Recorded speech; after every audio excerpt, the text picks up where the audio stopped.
Derek slammed Maya's face into the mud. "This is what happens to girls like you," he snarled. 3 football players pinned her down while half the cheer squad watched in silence. Her uniform torn, her dignity shattered. Dirty water filling her mouth as Derek's knee pressed into her spine. "Go back to where you came from."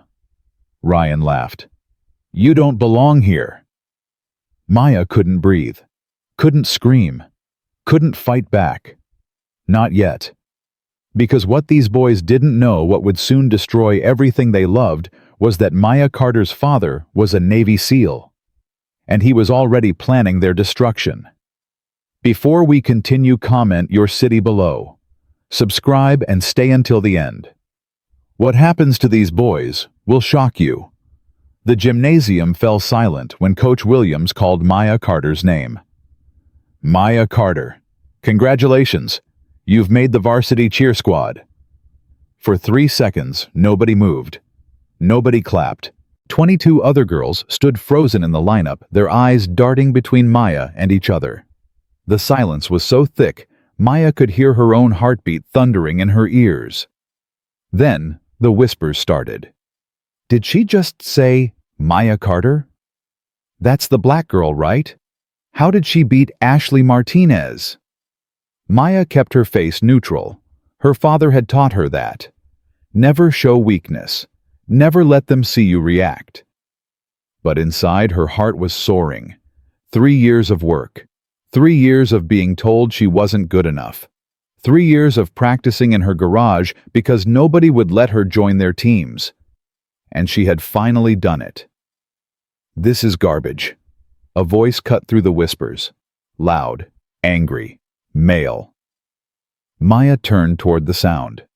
The football team had filtered in through the side doors, still sweaty from practice. Derek Lawson stood at the front, his quarterback jersey stretched across his broad shoulders, his handsome face twisted with disgust. Absolute garbage, he repeated, making sure everyone heard him.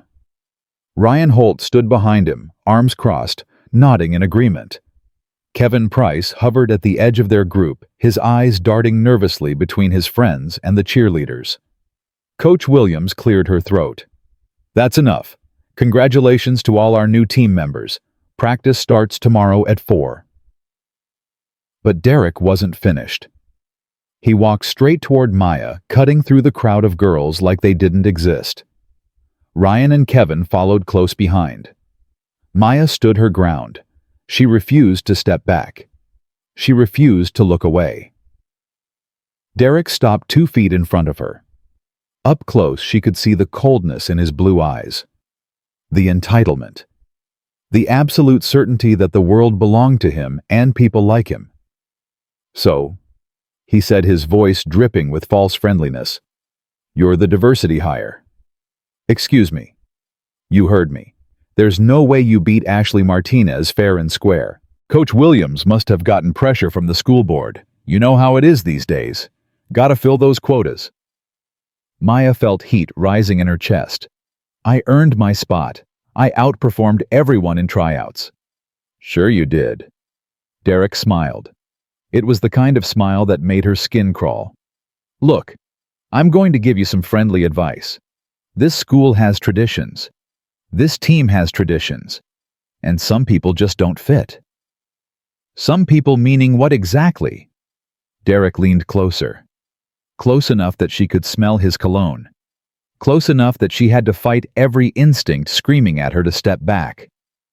"You know exactly what I mean," he whispered. "Go back to wherever you came from, Maya Carter. Before things get ugly." "Is that a threat?" "It's a promise." He turned and walked away, Ryan and Kevin flanking him like bodyguards. Maya watched them go, her hands trembling at her sides. Madison Chen appeared beside her. "Oh my God, Maya. Are you okay? I can't believe he just said that." "I'm fine. That was so racist. You should report him." Maya almost laughed. Report him to who Derek Lawson's father had built half the buildings in this town. His mother sat on the school board. He was untouchable, and he knew it. "Thanks, Madison. But I can handle it." "Are you sure? Because Derek is..." I said I can handle it. Madison looked hurt, but nodded. Okay. Well, I'm here if you need anything. Welcome to the team. Maya gathered her bag and headed for the exit. She needed to get out of here. She needed to breathe. She needed to call her father.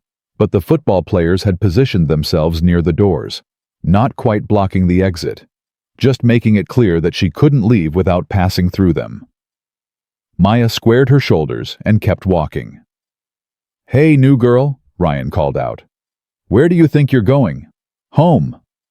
Already practice just ended. Don't you want to hang out with your new teammates? Not particularly. Ryan stepped directly into her path. He was massive, 6'3" and built like a tank. Maya barely came up to his chest. That's not very friendly, he said. We're trying to welcome you to Riverside. Step aside. Or what? Maya looked up at him. She thought about all the things her father had taught her. How to break a grip. How to strike effectively despite her smaller size. How to disable an attacker in 3 seconds or less. But this wasn't the time. Not yet. Or I'll file a harassment complaint with Principal Thompson tomorrow morning, she said calmly. And I'll make sure to mention that 3 football players cornered me after practice and refused to let me leave. Ryan's smile faltered. Derek appeared at his shoulder. Let her go, Derek said quietly. There's plenty of time. Ryan hesitated, then stepped aside. Maya walked through the gap, refusing to hurry, refusing to show fear. She could feel their eyes burning into her back as she pushed through the doors. Enjoy your victory while it lasts, Derek called after her. You won't be on that team for long. Outside, Maya made it to her car before her hands started shaking so badly she couldn't get the key in the ignition. She sat there for 5 minutes, just breathing, trying to calm herself down. Her phone buzzed, a text from her father. How did tryouts go, Warrior? Maya stared at the screen.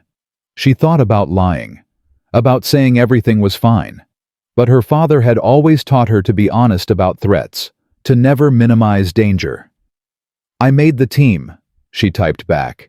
But we need to talk, tonight. The response came immediately. I'm proud of you. Dinner at 6. Tell me everything. Maya started the car and drove home, her mind racing with everything that had happened. She had won the first battle. She had made the team despite everyone who said she couldn't. But she knew deep in her bones that the war was just beginning. Commander Marcus Carter was waiting in the kitchen when Maya walked through the door. He was a large man, broad-shouldered and powerful even in his late 40s. His arms were covered with scars from 20 years of combat. His eyes were the eyes of a man who had seen things most people couldn't imagine. But when he looked at his daughter, those eyes softened with a love so fierce it almost hurt to witness. You made the team, he said. It wasn't a question. I made the team. Then why do you look like you just came from a funeral? Maya set down her bag and sat across from him at the kitchen table. She told him everything. The announcement. The whispers. Derek Lawson and his threats. Ryan blocking her path. The promise that she wouldn't be on the team for long. Marcus listened without interrupting. His expression didn't change, but Maya could see something dangerous building behind his eyes. Something cold and calculating. When she finished, he was quiet for a long moment. Derek Lawson, he finally said. His father is William Lawson, owns Morrison Construction. I think so. And Ryan Holt. His father is on the school board. Yes. Kevin Price. He's the follower. Does whatever Derek tells him to do. Marcus nodded slowly. Do you know what these boys are, Maya? Bullies. They're predators. They've learned that their family's money and influence make them untouchable. They've learned that they can hurt people without consequences, and they've learned that fear is a weapon. So what do I do? Marcus stood up and walked to the window. He stared out at the quiet suburban street for a long moment. When I was in the SEALs, he said, we had a saying. The only easy day was yesterday. Do you know what that means? Every day gets harder. Every day is a fight. And the moment you stop fighting is the moment you lose. He turned to face her. These boys think you're weak because you didn't fight back today. They think you're going to crumble under pressure. They're going to test you, Maya. They're going to push and push until you either break or push back. And if I push back, then they'll push harder, and that's when things get dangerous. Maya felt a chill run down her spine. You think they'll actually hurt me? I think they've never faced consequences for anything in their lives, and people like that are capable of anything when they feel threatened. So what's the plan? Marcus walked over and placed his hands on her shoulders. His grip was firm but gentle. The plan is to make sure you're ready for whatever they throw at you, starting tonight. What do you mean? I mean we're going to train, every evening after school, defensive tactics, situational awareness, intelligence gathering. Intelligence gathering. Know your enemy better than they know themselves. Learn their patterns, their weaknesses, their pressure points. His voice hardened.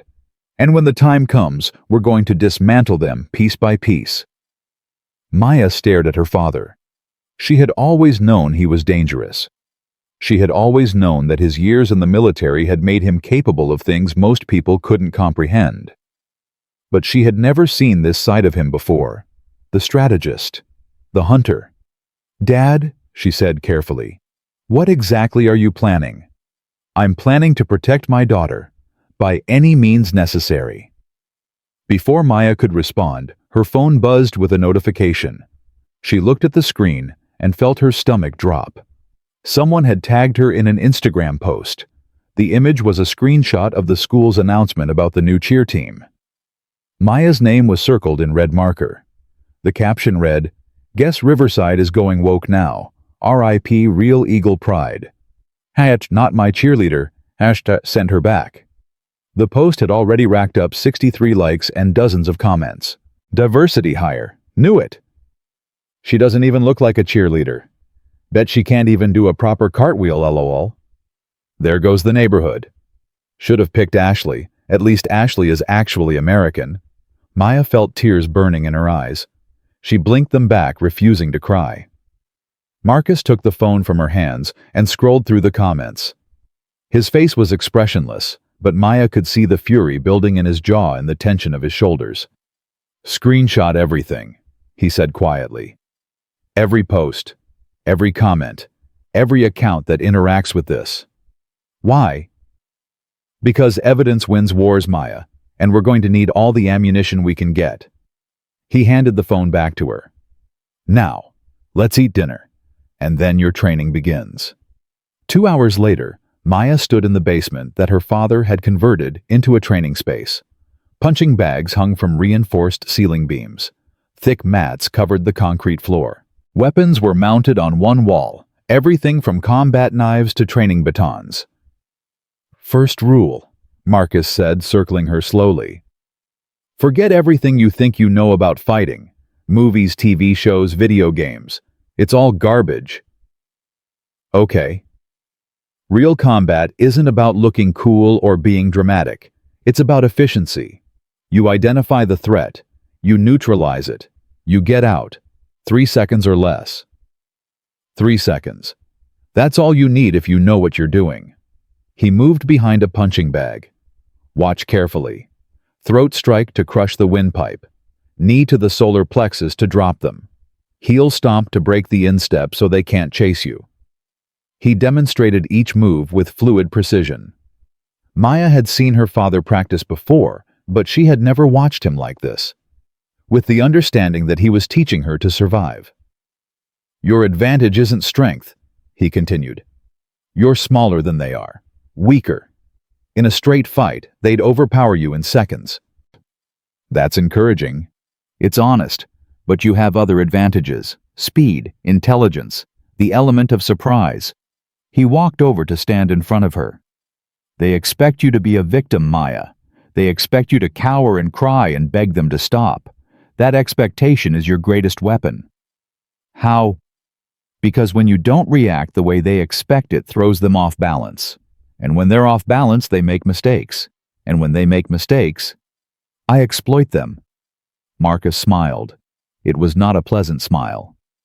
Now you're thinking like a warrior. They trained for the next hour. Basic defensive moves. How to break a wrist grip. How to create distance. How to strike effectively at vulnerable points despite her smaller size. By the time they finished, Maya was exhausted and bruised. But she felt something else too. Something she hadn't felt since the confrontation in the gymnasium. Power. Same time tomorrow, Marcus said as she headed upstairs. And Maya, yeah.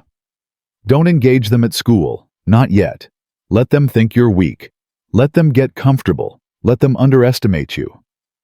And then we destroy them. Maya nodded and went up to her room. She lay in bed staring at the ceiling, her body aching from training. Her phone buzzed again.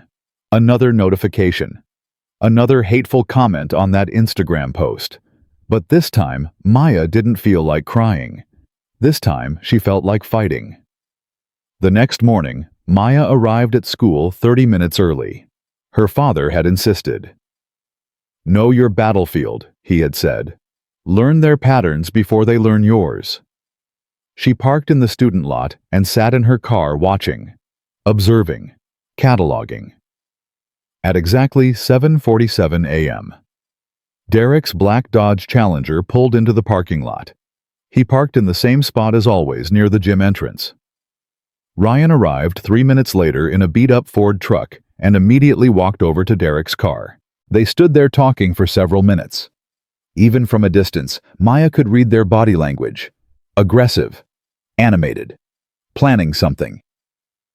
Kevin showed up last, dropped off by his mother. He jogged over to his friends, eager to be included. Maya made mental notes of everything. Times, locations, behaviors. Her father had called it intelligence gathering. She called it survival. First period passed without incident. Second period too. Maya began to think that maybe she had overreacted. Maybe Derek's threats were just talk. Maybe things would be okay. Then came lunch. Maya walked into the cafeteria and immediately felt the shift. Conversations stopped. Heads turned. Eyes followed her as she made her way toward the food line. She loaded her tray and looked for somewhere to sit. The tables she usually sat at were full. Her friends from Honor Society were huddled together, but when she approached, they suddenly found fascinating things to look at on their phones. Hey, Maya said. Is anyone sitting here Jessica? Her closest friend since freshman year wouldn't meet her eyes. Actually, Maya, we're kind of in the middle of something. In the middle of what? Just stuff. Maybe you could sit somewhere else today. Maya felt like she had been slapped. Jessica. Her friend. The girl she had stayed up with countless nights studying for exams. The girl who had cried on her shoulder after her parents' divorce. Jess. What's going on? Jessica finally looked at her. Her eyes were filled with guilt and fear. I'm sorry, Maya, but Derek told everyone that anyone who hangs out with you is going to have problems. I can't afford problems, not with college applications coming up. So you're just going to abandon me because Derek Lawson told you to? It's not like that. Then what is it like? Jessica looked away. I'm sorry, she whispered again. I really am. Maya stood there for a long moment, holding her tray surrounded by a cafeteria full of people who were all pretending she didn't exist. She found an empty table in the corner and sat down alone. She had barely taken a bite when a shadow fell across her tray. Well, well, well, Derek's voice. Look at the little diversity hire eating all by herself. Where are all your friends? Maya didn't look up. Go away, Derek. That's not very polite. I'm just trying to make conversation. He sat down across from her uninvited. Ryan and Kevin flanked the table, blocking any escape. You know I've been thinking about what happened yesterday. I don't care what you've been thinking. You should, because I've decided to give you another chance. Maya finally looked up. Another chance at what? To do the right thing. Derek smiled. That cold reptilian smile that made her skin crawl. Quit the team. Tell Coach Williams you made a mistake. Tell her you're not ready. And all of this goes away. All of what? Derek gestured around the cafeteria. This. The cold shoulders. The whispers. The social death you're experiencing right now. He leaned forward. It can all stop, Maya. All you have to do is quit. And if I don't, then things get worse. Much worse. Maya thought about her father's words. Don't engage. Let them think you're weak. Let them get comfortable. But looking into Derek's smug, entitled face, she couldn't stop herself. No. Derek blinked. No. I'm not quitting. I earned my spot on that team, and I'm going to keep it. You're making a mistake. Maybe. But it's my mistake to make. She stood up, leaving her tray on the table. Now get out of my way. For a moment, something flickered in Derek's eyes. Surprise. Uncertainty. He wasn't used to being defied. He wasn't used to people saying no. Then his expression hardened into something ugly.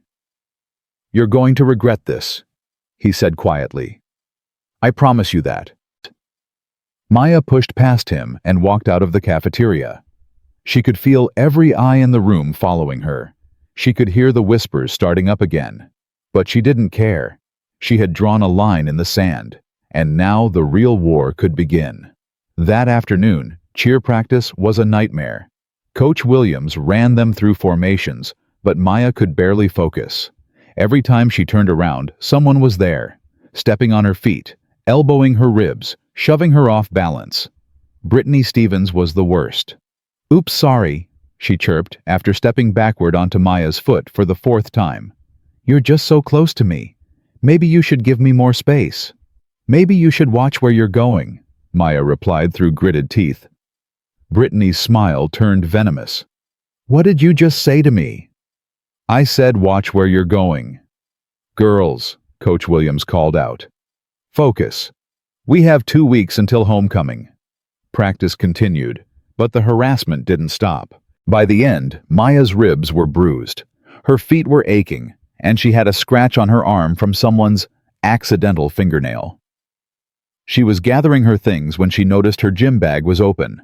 Her wallet was missing, and her car keys. Maya searched frantically, dumping out the entire bag, but they were gone. Looking for something. Brittany's voice came from behind her. Maya turned.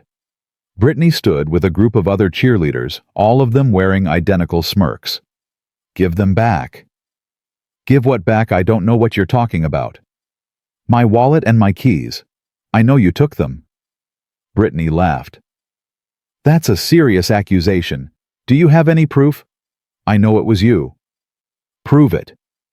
Brittany stepped closer. Here's the thing, Maya. You don't belong here. Everyone knows it. The sooner you accept that and leave, the easier this will be for everyone. I'm not going anywhere. Then I guess you're walking home today. Brittany turned to her friends. Come on, girls, let's go. They walked away laughing, leaving Maya standing alone in the empty gym. She called her father. Dad, I need you to pick me up. Someone stole my keys and wallet. 20 minutes later, Marcus pulled up in his truck. Maya climbed in, fighting back tears. Tell me everything, he said. She did. The cafeteria confrontation, the practice harassment, the stolen belongings. Marcus listened in silence. When she finished, his hands were gripping the steering wheel so hard his knuckles had turned white. They're escalating, he said quietly. Faster than I expected. What do? We adapt. He pulled out of the parking lot. Starting tonight, we're accelerating your training. And tomorrow, we begin Phase 2. What's Phase 2? Marcus glanced at her. His eyes were cold, calculating. The eyes of a man who had spent 20 years hunting the most dangerous people on Earth. Intelligence gathering. We're going to learn everything about these kids. Their schedules, their habits, their secrets, their weaknesses. And then we're going to use that information to destroy them. Maya stared at her father. Dad, What exactly are you planning? I'm planning to teach these children that actions have consequences. Real consequences. The kind their parents' money can't make disappear. That sounds dangerous. It is. Marcus looked at her. But not as dangerous as letting them continue to terrorize my daughter. Not as dangerous as letting them think they can do whatever they want without repercussions. They drove in silence for a few minutes. Then Marcus spoke again. Maya, I need you to understand something. What? This is war now, real war. And in war there are no rules except one. What's that win? His voice was hard as steel. Whatever it takes, whatever the cost, you win. Because the alternative is unacceptable. Maya nodded slowly. She thought about Jessica abandoning her, about Brittany's cruel smile, about Derek's cold eyes and colder threats. I understand, she said. Good. Because starting tomorrow we stop playing defense. What do we start playing? Marcus smiled. It was the smile of a predator who had just spotted prey. Offense. That night, Maya trained harder than she ever had before. Her father pushed her to her limits and then pushed her further. By the time they finished, she could barely stand. But something had changed inside her. The fear was still there. But now there was something else alongside it. Rage. And a cold, burning determination to make every single one of them pay. At 11 p.m., as Maya was finally falling asleep, her phone buzzed with one final notification. A text from an unknown number. You should have quit when you had the chance. Now it's too late. See you tomorrow. D. Maya stared at the message for a long moment. Then she typed her reply. Looking forward to it. She hit send and turned off her phone. Tomorrow, everything would change. She just didn't know yet exactly how much. The next morning came faster than Maya expected. She woke at 5:30 a.m., her body still aching from training her mind, still replaying Derek's text message. Looking forward to it. She had sent those words without thinking. Now she had to live up to them. Her father was already in the kitchen when she came downstairs. 2 cups of coffee sat on the table. He pushed one toward her.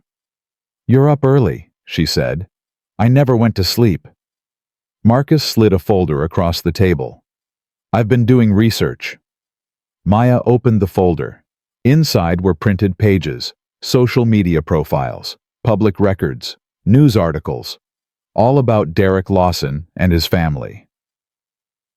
Derek's father, William Lawson, owns Morrison Construction, Marcus explained. They've built 3 schools in this district, including the new gymnasium at Riverside. He's donated over $200,000 to school programs in the last 5 years. So that's why Derek thinks he's untouchable. He is untouchable, at least through normal channels. Marcus pointed to another page. Ryan Holt's father sits on the school board. He was appointed 2 years ago after Derek's father made a substantial donation to his campaign for city council. They're all connected. More than connected. They're a network, and networks protect their own. Marcus leaned back in his chair. But every network has weak points. We just need to find them. Maya studied the documents. Derek's recruitment profile showed interest from 3 major universities. Football was his ticket to the future. Ryan had similar prospects, though less impressive. Kevin had no recruitment interest at all. Kevin's the weak link, she said. Explain. He's desperate to belong. He follows Derek and Ryan because they give him status. But he doesn't have anything of his own. No money, no connections, no future without them. Marcus smiled. Good analysis. What else do you see? Maya flipped through more pages. Derek's under pressure. His father expects him to get a full scholarship. Anything that threatens that would be devastating. And Ryan, he needs the scholarship even more than Derek. His family doesn't have money. Football is his only way out. So they both have something to lose. Everything to lose. Marcus nodded slowly. Today, you're going to start gathering intelligence. Watch them. Learn their patterns. Document everything. And then we figure out how to apply pressure. Maya arrived at school at 7:15 a.m., 30 minutes before the first bell. She parked in a different spot than usual, one that gave her a clear view of both the main entrance and the student parking lot. She pulled out a notebook and waited. At 7:43 a.m., Derek's Challenger pulled in. 4 minutes earlier than yesterday. He parked in his usual spot, but this time, he didn't get out immediately. He sat in his car for several minutes talking on his phone. His expression was tense, angry. Maya wrote it all down. Ryan arrived at 7:51 a.m., 8 minutes later than yesterday. His truck had a new dent in the front bumper. He walked over to Derek's car, and the two of them talked through the window for a moment before Derek finally got out. Their body language had changed. Yesterday, they had been aggressive, confident. Today, they seemed stressed, arguing about something. Kevin showed up at 8:02 a.m., dropped off by his mother as usual. But this time, when he approached Derek and Ryan, they barely acknowledged him. Derek waved him off dismissively. Something had shifted overnight. Maya made a note. Tension between the three. Investigate. She was about to head inside when she noticed something else. A black SUV was parked across the street from the school. It had been there when she arrived, and it was still there now. The windows were tinted too dark to see inside. Maya wrote down the license plate number and went inside. Her locker was the first stop. She had gotten a new lock yesterday after the theft, a heavy-duty combination lock that couldn't be easily broken. But when she reached her locker, she stopped cold. Someone had scratched words into the metal door. Deep gouges that couldn't be wiped away. Go home.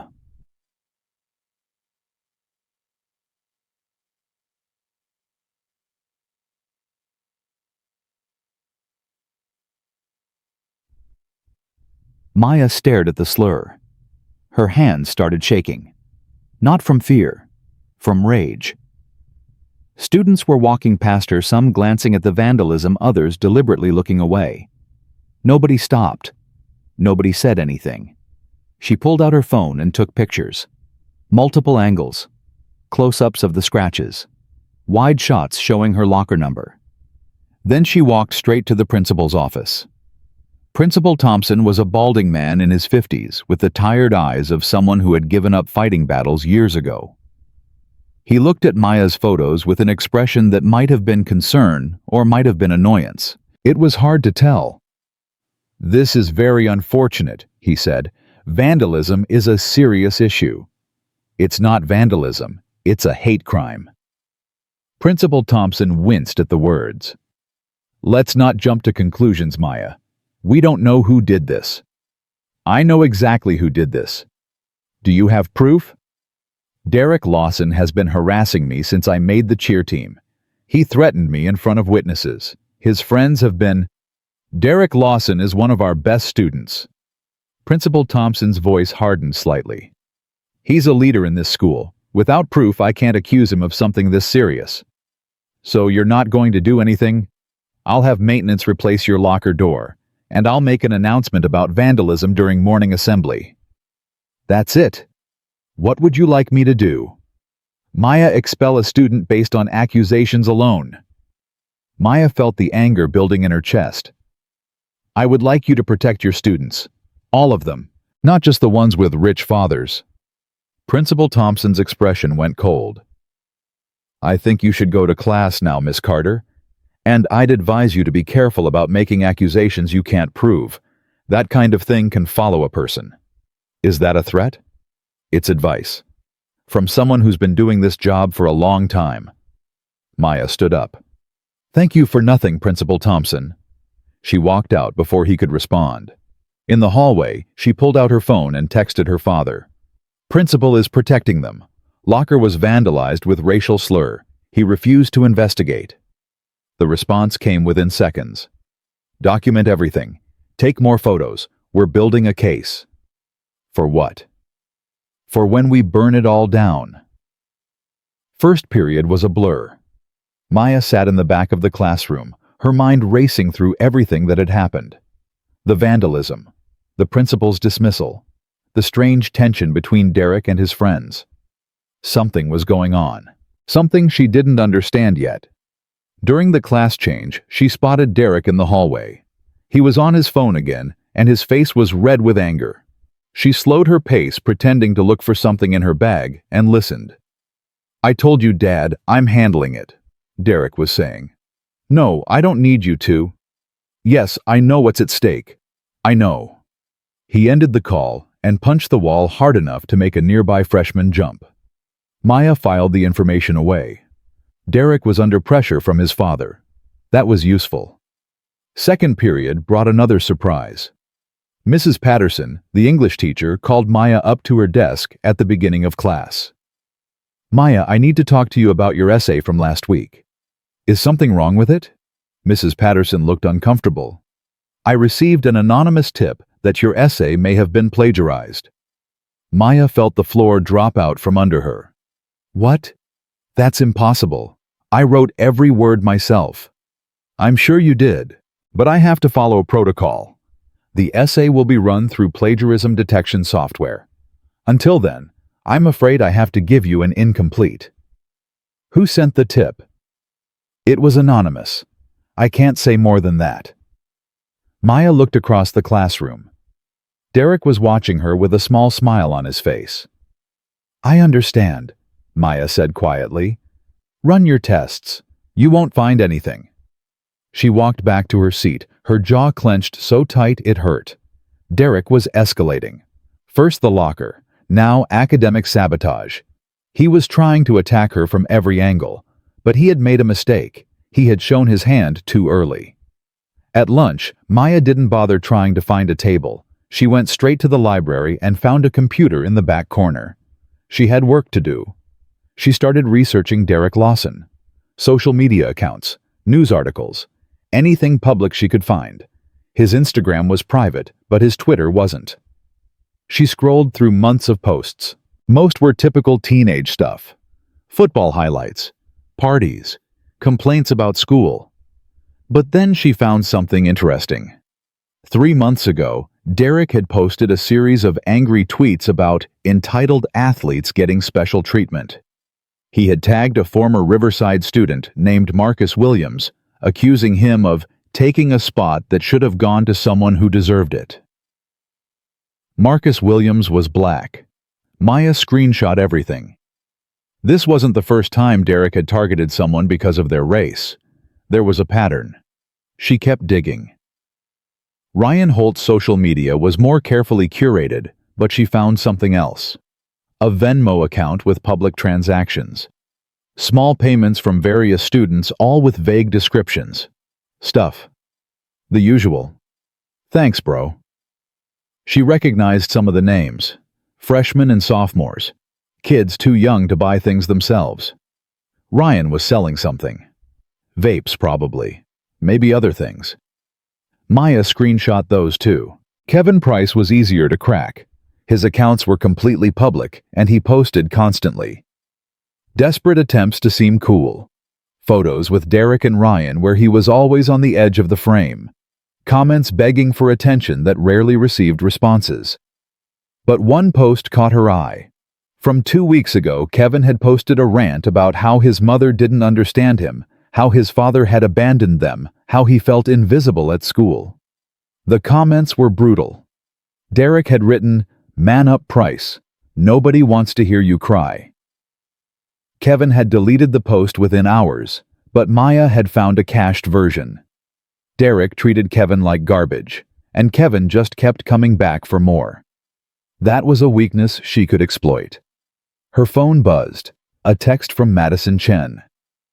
"Hey, heard about your locker. That's awful. Are you okay?" Maya stared at the message for a long moment. Madison had been the only cheerleader to show her any kindness. Was it genuine? Or was she just another person waiting to betray her? "I'm fine," she typed back. "Thanks for asking." Some of us aren't like them, you know. Some of us think what they're doing is wrong. Then why doesn't anyone say anything? There was a long pause before Madison's response came. Because we're scared. Derek's family basically runs this school. Anyone who crosses him gets destroyed. Has he done this before? Another long pause. There was a girl 2 years ago, Sarah Chen, my cousin. She reported Derek for harassment. A week later, she was accused of cheating on 3 different tests. All anonymous tips. She got expelled. Maya felt ice form in her stomach. What happened to her? She transferred to a school in the next county. She's doing better now, but she never recovered from what they did to her reputation here. Why are you telling me this? Because I don't want the same thing to happen to you. Be careful, Maya. Derek doesn't just want to beat you, he wants to destroy you. Maya sat back in her chair processing everything Madison had told her. Sarah Chen. An innocent girl expelled because she dared to speak up. Derek had done this before. He had a playbook. And now he was running the same plays against Maya. But Maya had something Sarah Chen didn't have. She had a father who knew how to fight dirty. That evening, Maya told her father everything. The vandalized locker, the principal's dismissal, the plagiarism accusation, Sarah Chen's story, all of it. Marcus listened in silence, his expression growing darker with each revelation. They're trying to get you expelled, he said when she finished. The plagiarism accusation is just the beginning. If that doesn't work, they'll try something else, and something else after that. So what do? You gather more evidence, and you start building alliances. Alliances with who everyone at that school is terrified of Derek. Not everyone.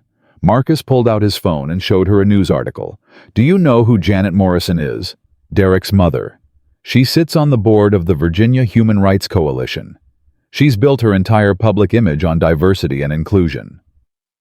Maya laughed bitterly. That's ironic. It's leverage. If we can document what Derek is doing and connect it back to his family, Janet Morrison's reputation crumbles. And reputation is everything to people like them. How do we document it? Marcus smiled. It was not a pleasant smile. We watch. We listen. We wait for them to make a mistake. He leaned forward. And when they do, we make sure the whole world sees it. Training that night was brutal. Marcus pushed Maya harder than before, drilling defensive techniques until her muscles screamed for mercy. Again, he commanded as she practiced breaking free from a wrist grab. I've done it 20 times. And you'll do it 20 more, until it becomes instinct. Maya gritted her teeth and executed the move again. Twist, pull, strike, break free. Better. Again. They worked for 2 hours straight. By the end, Maya could barely lift her arms. But something had changed. The moves were starting to feel natural, automatic. You're improving, Marcus said as they cooled down. But technique isn't enough. You need to understand the psychology of combat. What do you mean? Fighting isn't just physical, it's mental. The person who controls their fear controls the fight. He sat down across from her. When those boys confronted you, what did you feel? Fear, anger, helplessness. Which one was strongest? Maya thought about it. Helplessness. I felt like there was nothing I could do. That's what they wanted you to feel. That's how bullies operate. They make you believe you have no power, so you don't even try to fight back. But I did fight back. I didn't quit the team. That's passive resistance. Important, but not enough. Marcus leaned forward. Active resistance means taking the fight to them, making them feel helpless for a change. How? By knowing things they don't know you know. By being places they don't expect you to be. By making them paranoid. His eyes glinted. Fear is a weapon, Maya, and it's time you learned how to use it. The next few days fell into a pattern. School, surveillance, training. Repeat. Maya documented everything. She learned that Derek arrived at school exactly 12 minutes before the first bell every day, that he always parked in the same spot, that he spent his free periods in the weight room, that he was on his phone constantly always arguing with someone. She learned that Ryan sold vapes behind the gymnasium during lunch, that he made between $50 and $100 a day, that he kept his supply in a locked compartment in his truck. She learned that Kevin was desperate for any scrap of attention, that he would do anything Derek asked, that he cried in the bathroom sometimes when he thought no one was watching. She learned which teachers looked the other way when Derek's crew caused trouble, which administrators owed favors to Derek's father, which students had been victims before and might be willing to talk. She learned that the black SUV she had noticed on the first day appeared outside her house every evening at 7 p.m. and left at 11 p.m. Someone was watching her family. She told her father about the SUV. "I know," Marcus said. "I've been tracking it for 3 days. It's registered to Morrison Construction. Derek's father is having us watched. He's nervous. His son's harassment campaign has attracted attention he didn't expect. He's trying to figure out who we are and what we might do." "Should we be worried?" Marcus smiled. "William Lawson is a businessman. He thinks like a businessman. He doesn't understand that some fights can't be won with money and connections." "What kind of fights can't be won that way?" "The kind where the other side has nothing to lose." Thursday brought the confrontation Maya had been expecting. She was walking to fourth period when Derek stepped out of a classroom and blocked her path. Ryan and Kevin materialized behind her, cutting off her retreat. "We need to talk," Derek said. "I don't think we do." "I think we do." He stepped closer. "Someone's been spreading rumors about me, telling people I vandalized your locker, making accusations that could hurt my recruitment." "Maybe you shouldn't have vandalized my locker." "I didn't touch your locker." His voice was calm, but his eyes were dangerous. "And you need to stop telling people I did." "Or what?" Derek smiled. "Or things are going to get a lot worse for you. Worse how you've already tried to get me expelled with a fake plagiarism accusation. You've had your friends harass me at practice every day. You've isolated me from everyone I thought was my friend." Maya stepped forward, closing the distance between them. "What else do you have, Derek? What's your next move?" For a moment, something flickered in Derek's eyes. Surprise, maybe even fear. "You think you're tough," he said quietly. "You think you can take us on, but you have no idea who you're dealing with." "I know exactly who I'm dealing with. A spoiled bully who's never faced consequences for anything in his life. Careful, or what you'll tell your daddy on me." Derek's face went red. "You don't want to make an enemy of my family." "I didn't make an enemy of anyone. You did, when you decided I didn't belong at this school because of the color of my skin." "This isn't about race. It's always been about race. From the moment you called me a diversity hire. From the moment you told me to go back where I came from. From the moment your friend scratched a slur into my locker. I told you I didn't." "Save it." Maya pushed past him. "We're done here." She walked away, her heart pounding so hard she could feel it in her throat. She half expected them to grab her, to shove her against the wall, to make good on their threats. But they didn't. They just watched her go. And for the first time since this started, Maya saw something in Derek's eyes that looked like uncertainty. That night, Maya's phone buzzed with an unknown number. "You should check the school security cameras from Monday night. The ones by your locker. The footage disappears at midnight. A friend." Maya stared at the message. Who would send this? Who was helping her? She forwarded the text to her father. "Can you get the footage before midnight?" she asked. "Already working on it," he replied. "Looks like we have an ally we didn't know about." At 11:47 p.m., Marcus showed Maya his laptop screen. A video file was downloading. "How did you get this?" "I have contacts. People who owe me favors from my military days." The download completed. Marcus opened the file. The footage was grainy, but clear enough. Monday night, 11:23 p.m. Two figures approached Maya's locker. One was tall with broad shoulders. The other was smaller, nervous, constantly looking around. Derek Lawson and Kevin Price. Derek handed Kevin a key. Kevin opened Maya's locker. Derek pulled out something metal and started scratching into the door. The slur became visible letter by letter. When they finished, Derek patted Kevin on the back. Kevin looked sick. But he didn't stop Derek. He just stood there and watched. "We have them," Maya whispered. "Not yet. This video alone won't be enough. Principal Thompson will find a way to make it disappear." "Then what do we do with it?" Marcus closed the laptop. "We save it. We add it to our file, and we wait for the right moment." "When is the right moment?" "When they've dug themselves so deep that no amount of money or connections can pull them out." He looked at his daughter with something like pride. "Patience, Maya.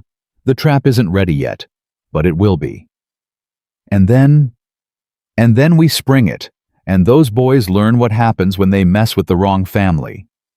Maya nodded slowly. The fear she had felt for the past week was still there, but now it was joined by something else. Anticipation. The hunt had begun, and she was no longer the prey. Friday morning started with a text that changed everything. Maya was eating breakfast when her phone buzzed. Unknown number again. Same mysterious ally. "Ryan Holt sells more than vapes. Check his locker, third period. He leaves it unlocked during weight training." Maya showed the message to her father. "It's a trap," Marcus said immediately. "Someone wants you to get caught searching his locker. Or someone wants to help us." "Nobody helps for free, Maya. Everyone has an agenda." "So what do I do?" Marcus thought for a moment. "You don't go anywhere near that locker, but we can use this information another way." "How?" Anonymous tip to the school resource officer. "If Ryan really is hiding something illegal, let the authorities find it. Keep your hands clean." Maya nodded slowly. Her father was right. Getting caught searching Ryan's locker would give Derek exactly what he wanted. But an anonymous tip, that was untraceable. She typed a message to the school's anonymous reporting hotline. "Ryan Holt keeps illegal items in his locker. Check during third period weight training when it's unlocked." She hit send and waited. Third period came. Maya sat in her history class, unable to focus on anything the teacher was saying. Her eyes kept drifting to the clock. 10:15, 10:23, 10:31. At 10:47, the intercom crackled to life. "Ryan Holt, please report to the principal's office immediately. Ryan Holt to the principal's office." Maya's heart stopped. It was happening. By lunch, the news had spread through the entire school. Ryan Holt had been caught with a backpack full of vape cartridges, a small bag of marijuana, and over $300 in cash. He had been escorted off campus by the school resource officer. His parents had been called. The police were involved. Derek was furious. Maya watched him from across the cafeteria. He was pacing near the football table, his phone pressed to his ear, his free hand gesturing wildly. Kevin sat nearby looking terrified. "Someone set him up!" Derek was shouting into the phone. This wasn't random. Someone knew exactly where to look and exactly when to look. He ended the call and slammed his fist on the table. Kevin flinched. "Who did this?" Derek demanded, scanning the cafeteria. His eyes found Maya. She held his gaze. Didn't look away. Didn't smile. Just stared at him with an expression that said nothing and everything at the same time. Derek started walking toward her. Madison appeared at Maya's side. "We should go." "No." "Maya, he looks like he's going to—" "I said no. I'm not running from him anymore." Derek reached her table. His face was red. His hands were shaking. "You did this," he said quietly. Dangerously. "Did what?" "Don't play dumb with me. Ryan was my best friend. My brother. And you destroyed his life." Ryan destroyed his own life when he decided to sell drugs to freshmen. Someone tipped off the school. Someone who knew his schedule. Someone who's been watching us. Maya shrugged. Sounds like Ryan should have been more careful. Derek leaned down, his face inches from hers. This isn't over. Not even close. You think you've won something? You've just made things 100 times worse for yourself. Is that a threat? It's a fact. He straightened up. Enjoy your weekend, Maya. It might be your last peaceful one. He walked away. Kevin scrambled to follow him. Madison let out a breath she had been holding. Maya, what did you do? I didn't do anything. He thinks you... I don't care what he thinks. Maya stood up. I'm done being afraid of him. I'm done letting him control my life. But if he retaliates, let him try. That evening, Marcus received a phone call that made him go very still. Maya watched his expression change from neutral to alert, to something that looked almost like concern. He said very little. Just, I understand, and when, and I'll be ready. When he hung up, he sat in silence for a long moment. Dad. What's wrong? William Lawson hired a private investigator to look into our family. Maya felt ice form in her stomach. What did they find? Nothing yet. But they're digging. Into my military record. Into your mother's death. Into our finances. Can they find anything? Marcus shook his head slowly. My classified operations are sealed, but the fact that they're looking tells me something important. What? They're scared. They wouldn't spend this kind of money investigating us unless they felt threatened. He looked at his daughter. Whatever you did today, it worked. They're on the defensive now. So what do? We keep pushing, but carefully. William Lawson isn't like his son. He's smart, he's patient, and he's dangerous in ways Derek can't even imagine. How dangerous? Marcus was quiet for a moment. There's a reason Morrison Construction has no competition in this county. The last company that tried to bid against them had a mysterious fire that destroyed their equipment. The investigation went nowhere. You think he burned them out? I think William Lawson does whatever it takes to protect his interests. And right now, his son's future is his biggest interest. Maya processed this information. She had known Derek's family was powerful. She hadn't realized they might be criminal. Should we back off? No! Marcus's voice was firm. Backing off now would show weakness, and predators attack weakness. So we keep going. We keep going, but we accelerate our timeline. Whatever we're going to do, we need to do it soon. Saturday was supposed to be a day off. Instead, it became the day Maya discovered who her mysterious ally was.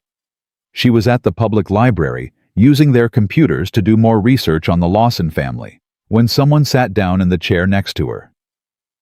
You shouldn't use your home internet for this kind of research, a voice said. Too easy to trace. Maya turned. A young woman in her early 20s sat beside her.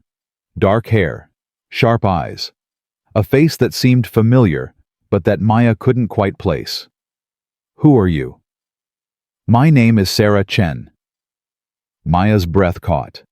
Madison's cousin, the girl Derek destroyed. Yeah, that's me. Sarah glanced around the library. I've been watching you since you made the cheer team, waiting to see if you'd fight back or break. You're the one who's been sending me tips. Someone had to help you. When I was in your position, I had nobody. Sarah's voice carried old pain. I believed in the system. I thought if I just told the truth, the adults would protect me. Instead, they threw me to the wolves. Why are you helping me now? What do you want? I want Derek Lawson to pay for what he did to me, to you, to everyone he's ever hurt. Sarah leaned closer. But I can't be the one to take him down. If anyone found out I was involved, they'd discredit everything by saying I'm just bitter about what happened before. So you need me to be your weapon. I need you to be the face of the fight, but I can give you ammunition. Sarah slid a flash drive across the table. This contains 3 years of documentation, screenshots, videos, testimonies from other victims who were too afraid to speak up, Derek's pattern of behavior, Ryan's drug dealing, Kevin's involvement in at least 4 incidents of harassment. Maya stared at the flash drive.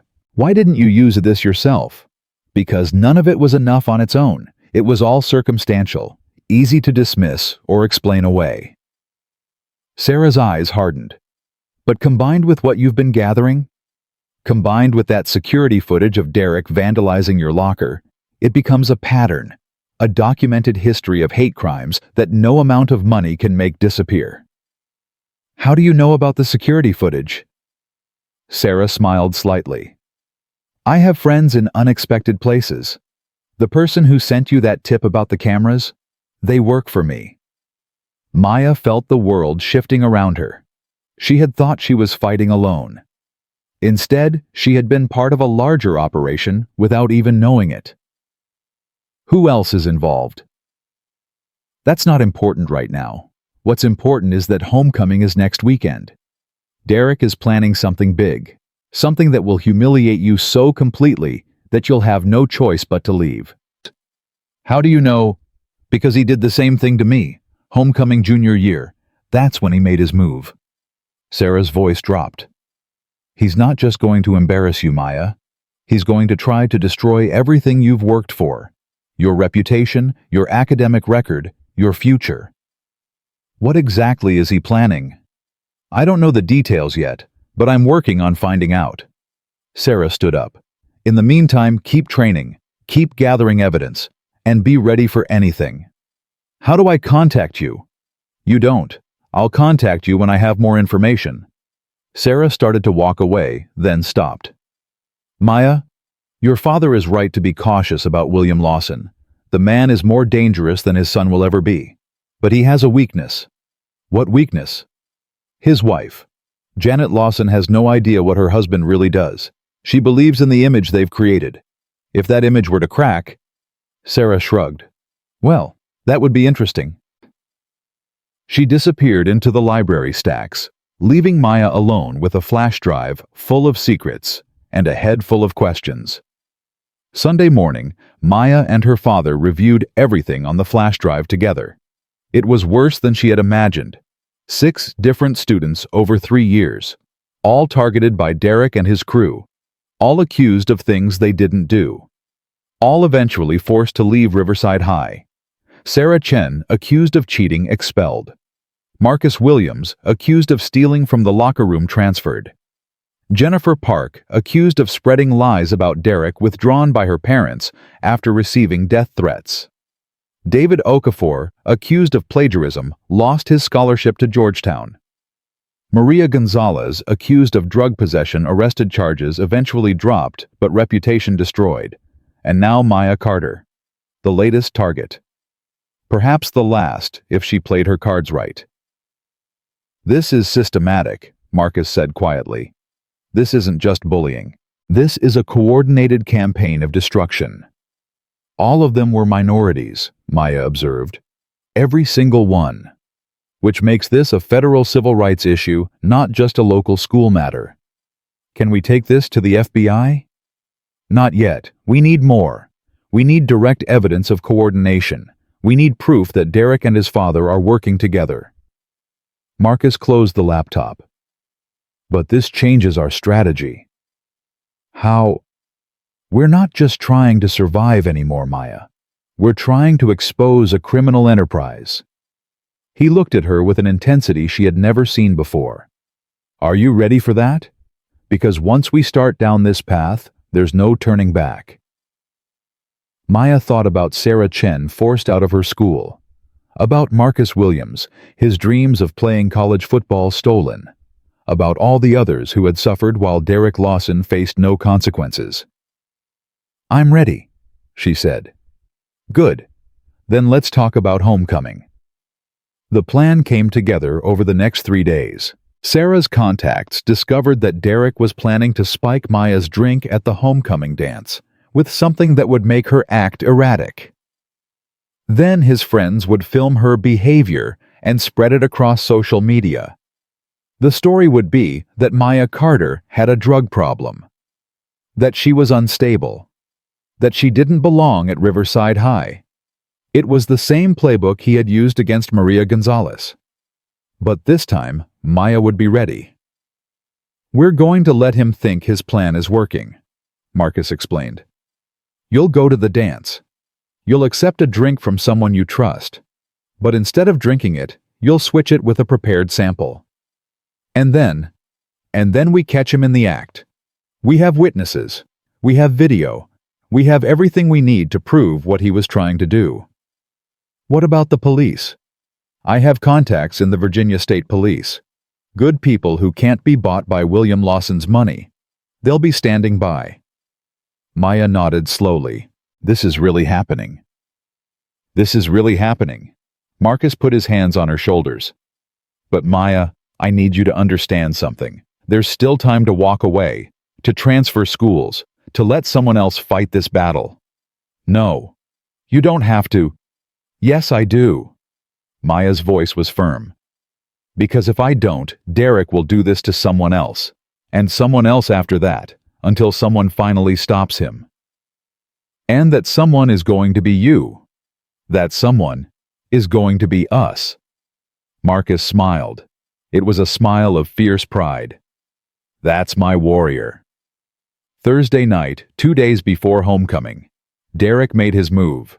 Maya was walking to her car after a late practice when she heard footsteps behind her.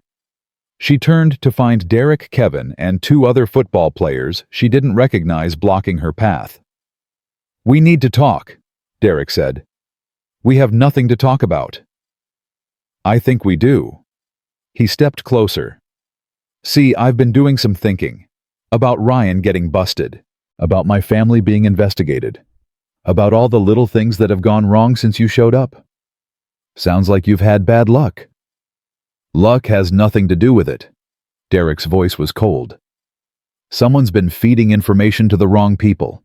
Someone's been stirring up trouble. And I think that someone is you. Prove it." "I don't need to prove it. I just need to make sure it stops." He nodded to his friends.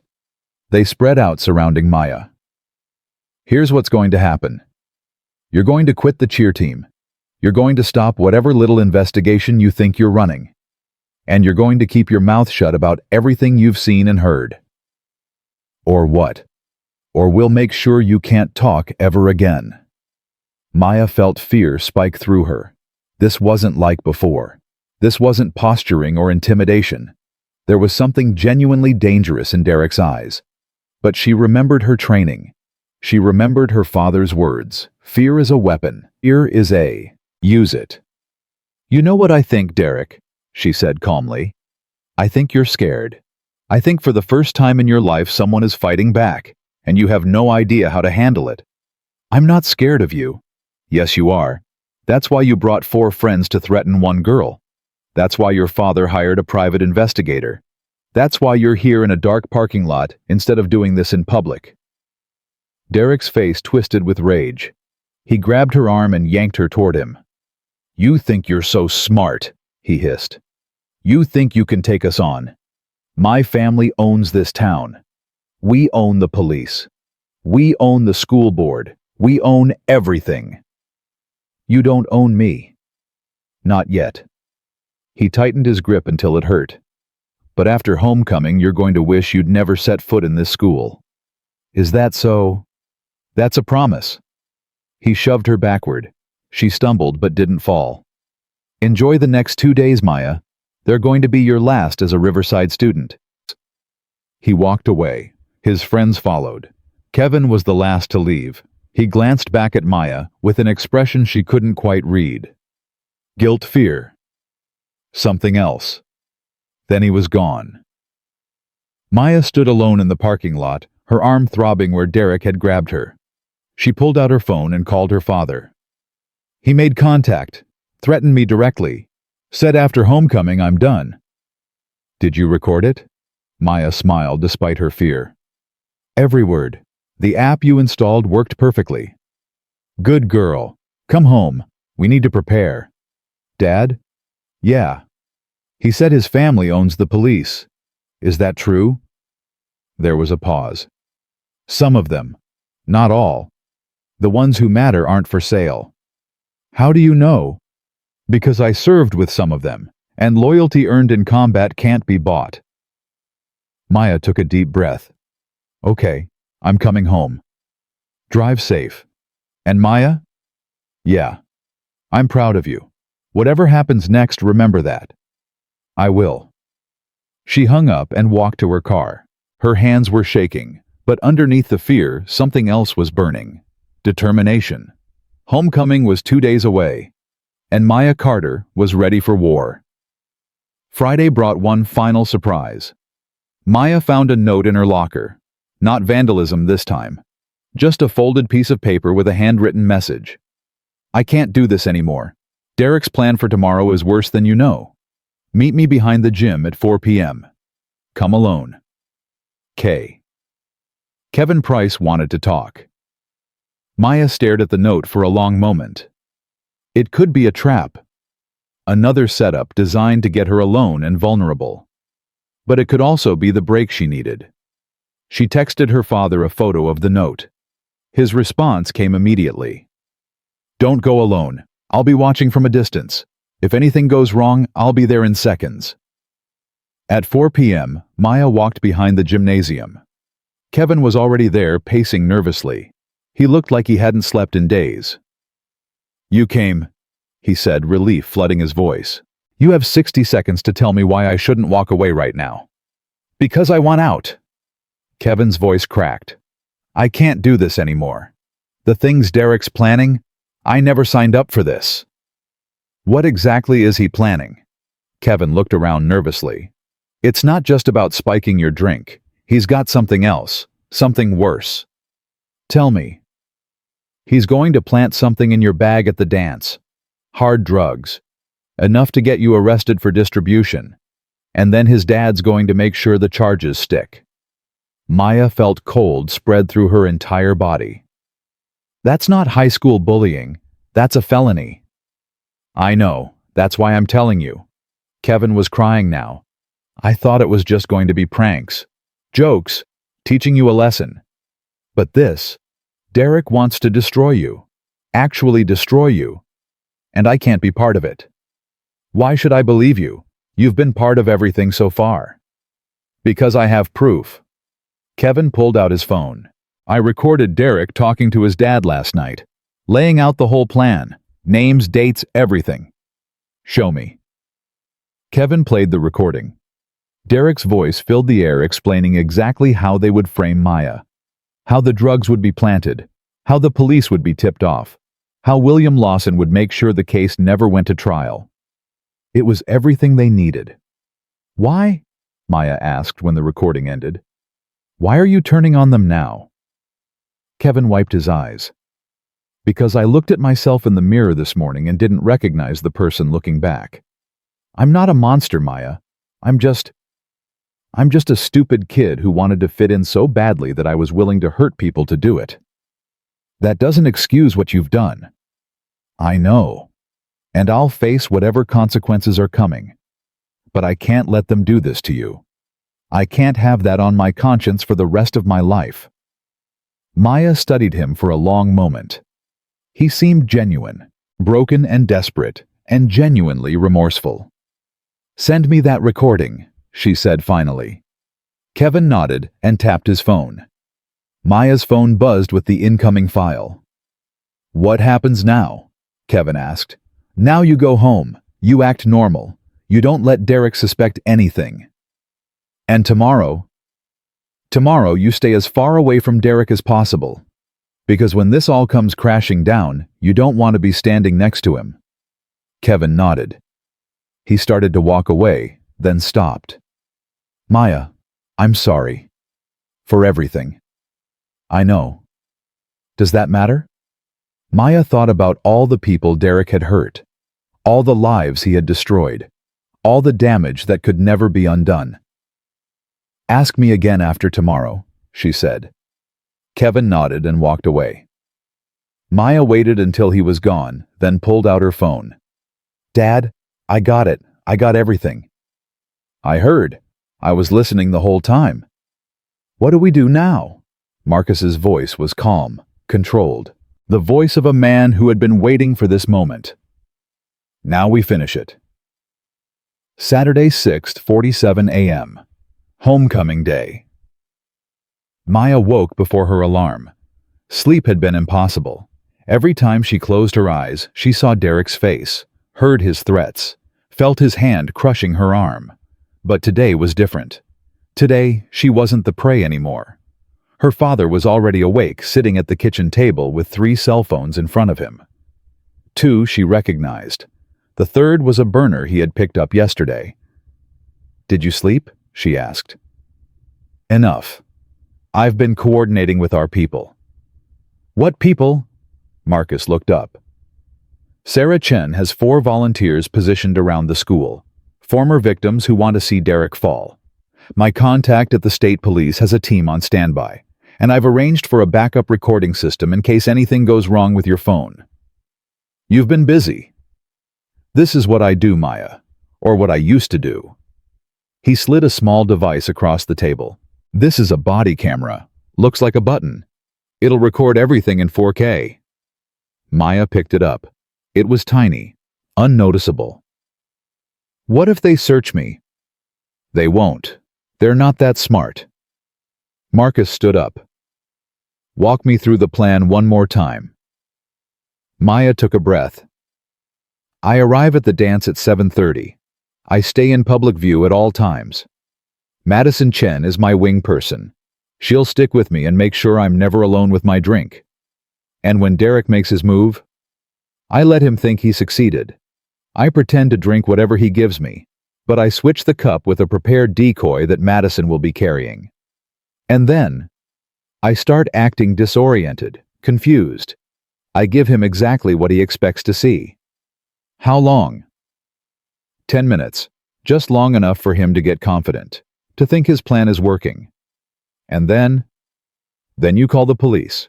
They arrive. They search my bag. They find nothing. And Derek's left explaining why he reported drugs that don't exist. What about the recording Kevin gave you? That goes to the FBI on Monday morning, along with everything else Sarah compiled. Derek's not just going to be embarrassed tonight. He's going to be destroyed. Marcus nodded slowly. You understand there's still risk. William Lawson is unpredictable. If he realizes what's happening, he might try to intervene directly. I know. And you're still willing to go through with this.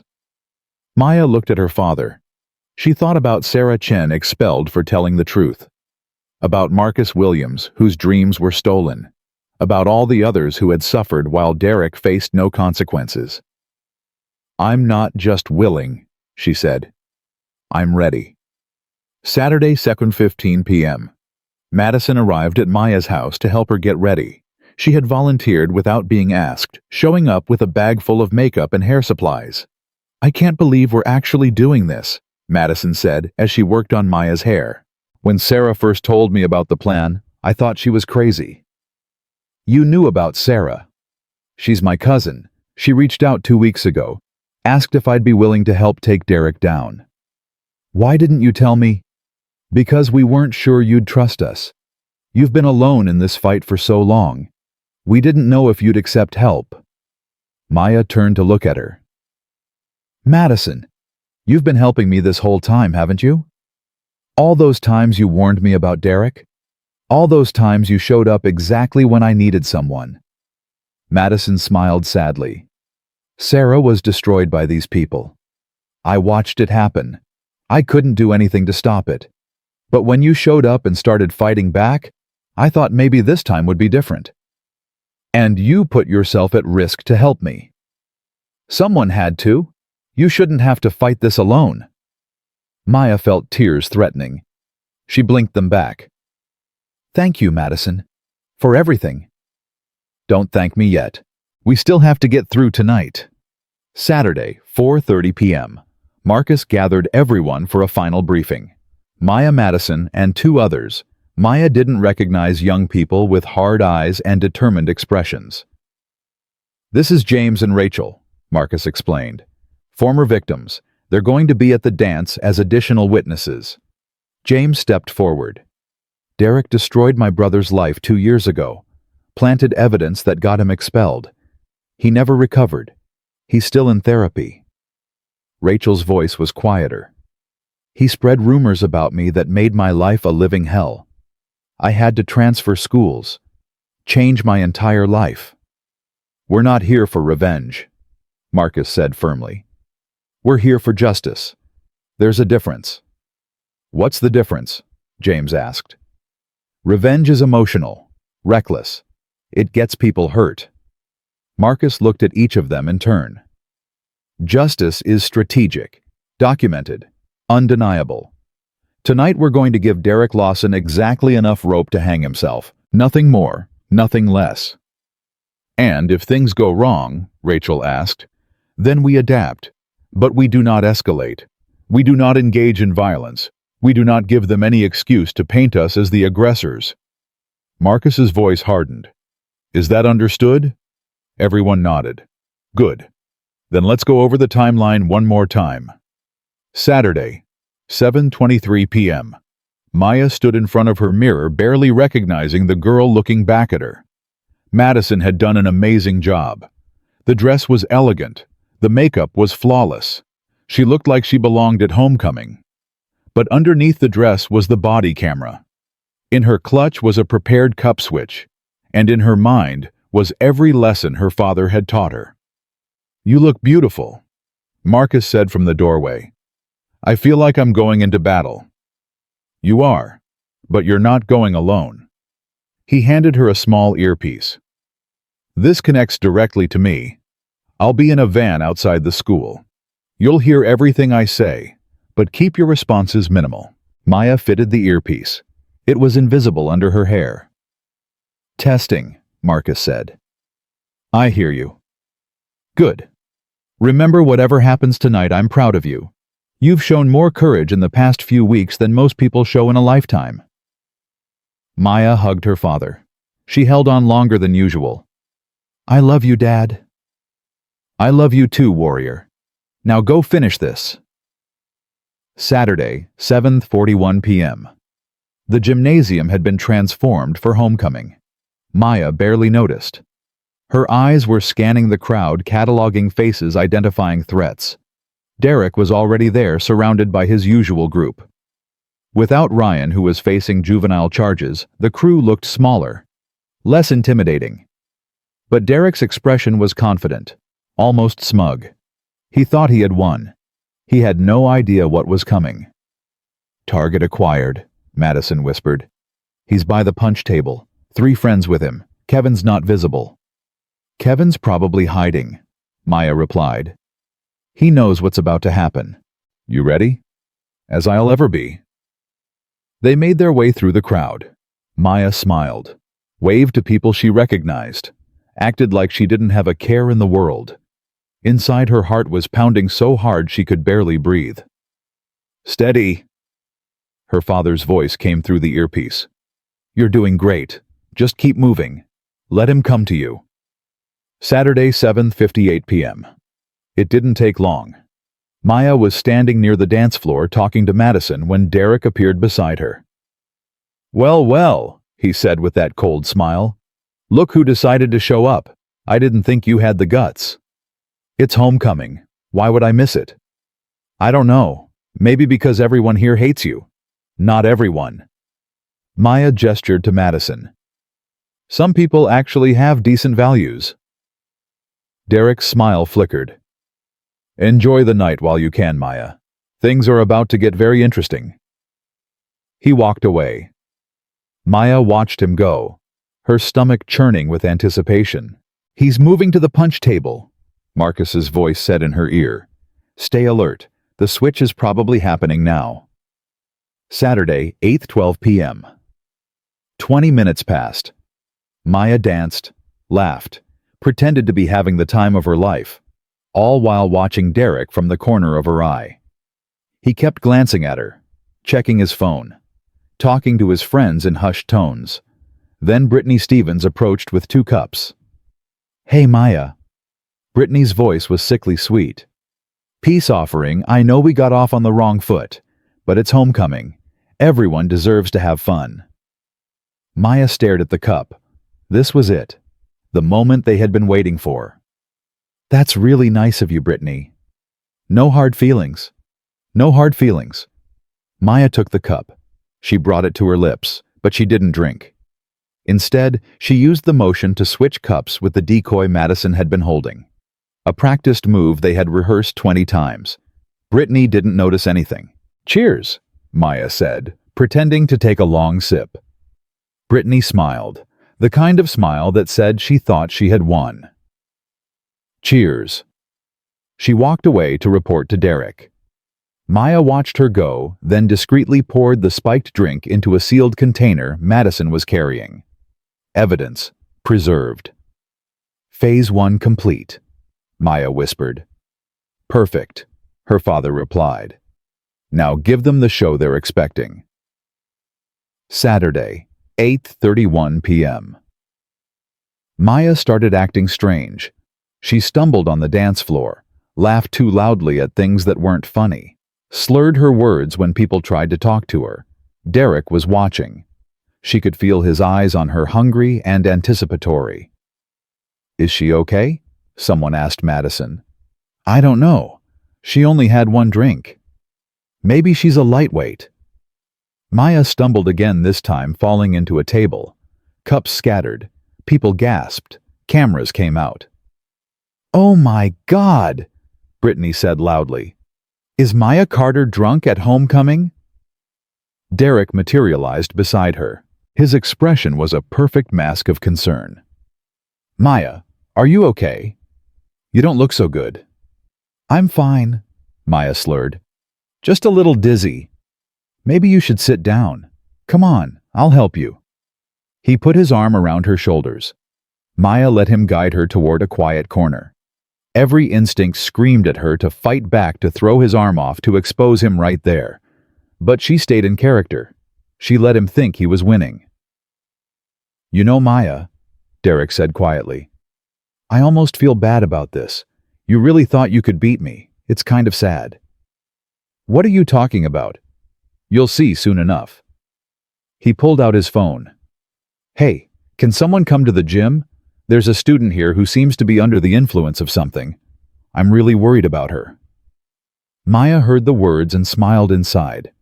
He was calling it in himself, creating witnesses, building his case, exactly as planned. Saturday, 8:47 p.m. Principal Thompson arrived with 2 security guards and the school resource officer. What's going on here? It's Maya Carter, Derek said, his voice dripping with fake concern. She was acting strange, so I brought her over here. I think she might be on something. I'm fine, Maya protested weakly. I just had one drink. Principal Thompson looked skeptical. Maya, we're going to need to search your bag. What? Why? Standard protocol when there's suspicion of substance abuse. Derek's smile widened. This was the moment. The trap was about to spring, but not the way he expected. Go ahead, Maya said, straightening up. Her voice was suddenly clear, steady. Search my bag. Search my pockets. Search whatever you want. Derek's smile faltered. Wait, what? Maya handed her clutch to the security officer. He opened it, looked inside, pulled out her phone, her ID, a tube of lipstick. Nothing else. There's nothing here, the officer said. Check again, Derek demanded. There has to be something. Son, I've checked. The bag is empty. Derek's face went pale. That's impossible. I saw... He stopped himself, but it was too late. You saw what, Derek? Principal Thompson asked slowly. Nothing. I was worried about her. Interesting. A new voice cut through the tension. Maya turned to see a man in a suit approaching. Behind him were 2 uniformed police officers. Because we have a very different story. Who are you? Principal Thompson demanded. Detective Robert Morrison, Virginia State Police. He held up his badge. We received a tip about a planned crime at this event. specifically an attempt to drug a student and plant evidence to frame her for drug possession. Derek took a step backward. I don't know what you're talking about. Really? Detective Morrison pulled out his phone. Then maybe you can explain this. He played a recording. Derek's voice filled the air, explaining in detail how they were going to spike Maya's drink plant drugs in her bag and make sure she got arrested. The color drained from Derek's face. That's fake. Someone fabricated that. Voice analysis says otherwise, and we have corroborating testimony from a cooperating witness. On cue, Kevin Price stepped out from behind the police officers. His face was tear-streaked but determined. I'm sorry, Derek, Kevin said. I couldn't let you do it. I couldn't let you destroy another person's life. You traitor, Derek snarled. You pathetic worthless. That's enough. Detective Morrison stepped between them. Derek Lawson, you're under arrest for conspiracy to commit assault, conspiracy to plant evidence, and criminal harassment. You have the right to remain silent. You can't do this. My father. Your father is currently being detained for questioning at his office. Apparently, Morrison Construction has some interesting accounting irregularities we'd like to discuss with him. Derek's legs gave out. He collapsed to his knees, his perfect world crumbling around him. This isn't happening, he whispered. This can't be happening. Maya walked over to him. She crouched down so they were eye to eye. You were right about one thing, Derek, she said quietly. This school does have traditions. Traditions of protecting bullies, of silencing victims, of letting people like you do whatever you want without consequences. She stood up. But traditions can change, and tonight, they just did. Saturday, 9th, 23 p.m. The aftermath was chaos. Police officers swarmed the gym. Students were evacuated. Parents were called. The homecoming dance was officially canceled. Maya stood outside with her father watching Derek get loaded into a police cruiser. His face was blank, shocked. The arrogant quarterback who thought he ruled the world was gone. In his place was just a scared kid who had finally run out of second chances. How do you feel? Marcus asked. I don't know. Empty maybe. That's normal. Justice isn't always satisfying in the moment. It's not just that. Maya watched the cruiser pull away. He's going to prison, Dad. His life is over, and I made that happen. No, he made that happen. Years of choices, years of cruelty, years of thinking he was above the law. Marcus put his arm around her shoulders. You just made sure there were finally consequences. Sarah Chen emerged from the crowd. Her eyes were red, but she was smiling. We did it, she said. We actually did it. We couldn't have done it without you, Maya replied. I just provided information. You're the one who had the courage to use it. Sarah pulled Maya into a hug. Thank you. For finishing what I couldn't. What happens now? Now we heal. All of us. And we make sure nothing like this ever happens at Riverside again. Saturday, 11:47 p.m. The news broke before midnight. Local stations led with the story of the star quarterback arrested at his own homecoming dance. By morning, it would be national news. The story of systematic harassment, racial targeting, and corruption at a Virginia high school would dominate headlines for weeks. Maya sat in her living room watching the coverage with her father. William Lawson has been released pending further investigation, the anchor was saying. But sources tell us that federal authorities are now involved looking into potential civil rights violations and corruption charges. Federal authorities, Maya repeated. That's Sarah's evidence. That's everything. The flash drive, Kevin's recording, the testimonies from other victims. All of it went to the FBI this morning. Before the dance. I wanted backup options in case something went wrong tonight. Marcus smiled slightly. Old habits. Maya's phone buzzed. Then again. Then continuously notifications flooding in faster than she could read them. Messages of support from students she barely knew. Apologies from people who had ignored her suffering. Media requests from reporters wanting her story. And one text that stood out from the rest. "I'm sorry for everything. You deserved better. Jessica."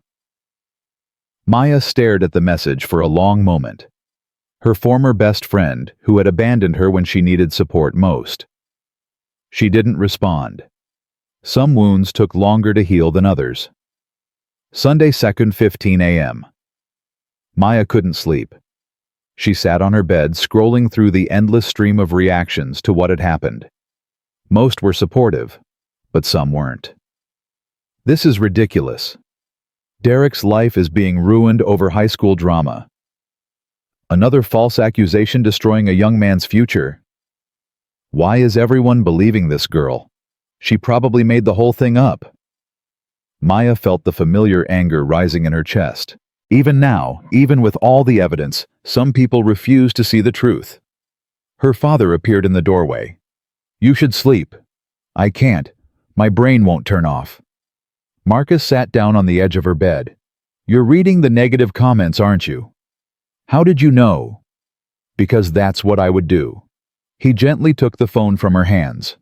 "Listen to me, Maya. There will always be people who refuse to believe victims, who make excuses for abusers, who would rather blame the person fighting back than the person who started the fight. It's not fair. No, it's not. But here's what I've learned in 20 years of combat. You can't win every heart and mind. You can only fight the battles that matter and hope the truth speaks for itself." Did the truth speak tonight? Loudly.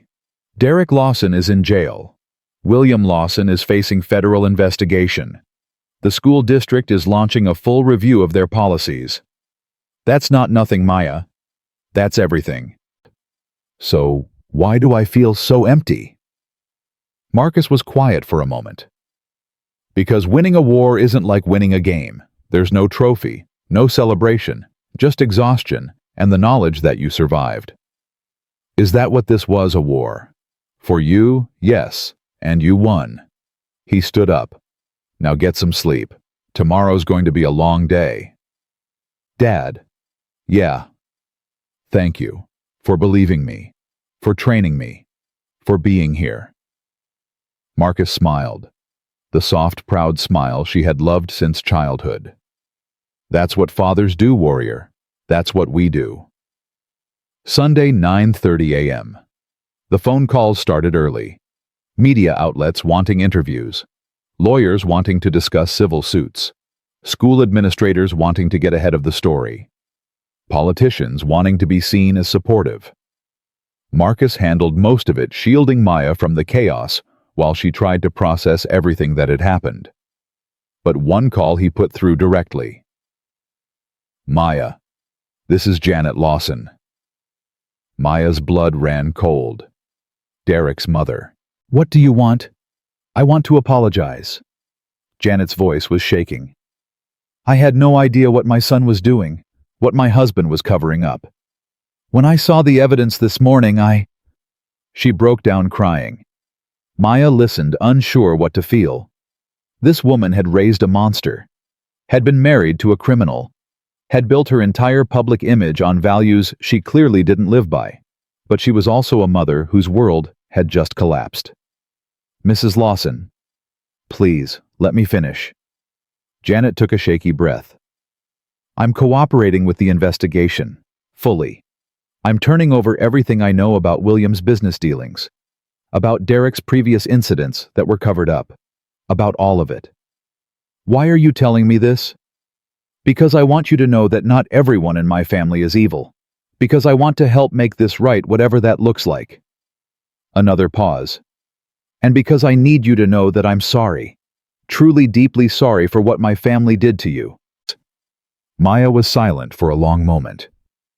"Thank you for calling, Mrs. Lawson. I hope you find peace with whatever comes next." She hung up before the woman could respond. "Who was that?" Marcus asked. "Derek's mother. She's cooperating with the investigation." Marcus nodded slowly. "The whole empire is falling." Is that a good thing? It's justice. Whether it's good or not depends on what people do with it. Sunday, 4:45 p.m. The final piece fell into place that afternoon. Detective Morrison called with an update. Derek Lawson has been charged with conspiracy harassment and evidence tampering.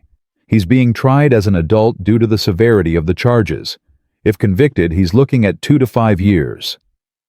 And his father, William Lawson, is facing federal charges for bribery, corruption, and obstruction of justice. The FBI found evidence he's been paying off officials for years. This goes way beyond what happened to you, Maya. You uncovered a whole criminal enterprise. What about Ryan? Ryan Holt's cooperation in the drug investigation earned him a reduced sentence. 6 months juvenile detention plus community service. He's agreed to testify against Derek. And Kevin Price's cooperation was instrumental in the case. Given his age and the circumstances, he's being offered a deferred adjudication. If he completes counseling and community service, his record will be expunged. Maya processed all of this. Lives changed. Futures altered. Consequences finally delivered. Is it over? She asked. The criminal cases will take months to resolve. But the immediate threat, yes, it's over. Detective Morrison paused. Maya, I've been doing this job for 15 years. I've never seen a victim fight back the way you did. You should be proud of yourself. I am, I think. You think? I'm still processing. It's a lot to take in. That's understandable. Take your time. And Maya. Yes. The world needs more people like you. People who fight back. People who refuse to be victims. His voice was warm. Don't ever lose that fire. I won't, Maya said. I promise. Sunday, 8:15 p.m. 1 week after the nightmare began. 1 day after it ended. Maya stood in her backyard, looking up at the stars. The same stars she had looked at as a child dreaming of the future. The same stars she had looked at during the darkest moments of the past few weeks, wondering if she would survive. Her father appeared beside her. Penny, for your thoughts. I was thinking about what happens next. What do you mean? School, cheerleading, life. She turned to face him. Everything's different now. I'm different. Is that a bad thing? I don't know yet. I guess I'll find out. Marcus was quiet for a moment. Then he reached into his pocket and pulled out something small, a medal on a worn ribbon. This was my first commendation, from my first combat mission. I was 22 years old and terrified out of my mind. He pressed the medal into Maya's hand. I kept it all these years to remind myself that courage isn't the absence of fear. It's acting despite the fear. Maya looked at the medal, felt its weight in her palm.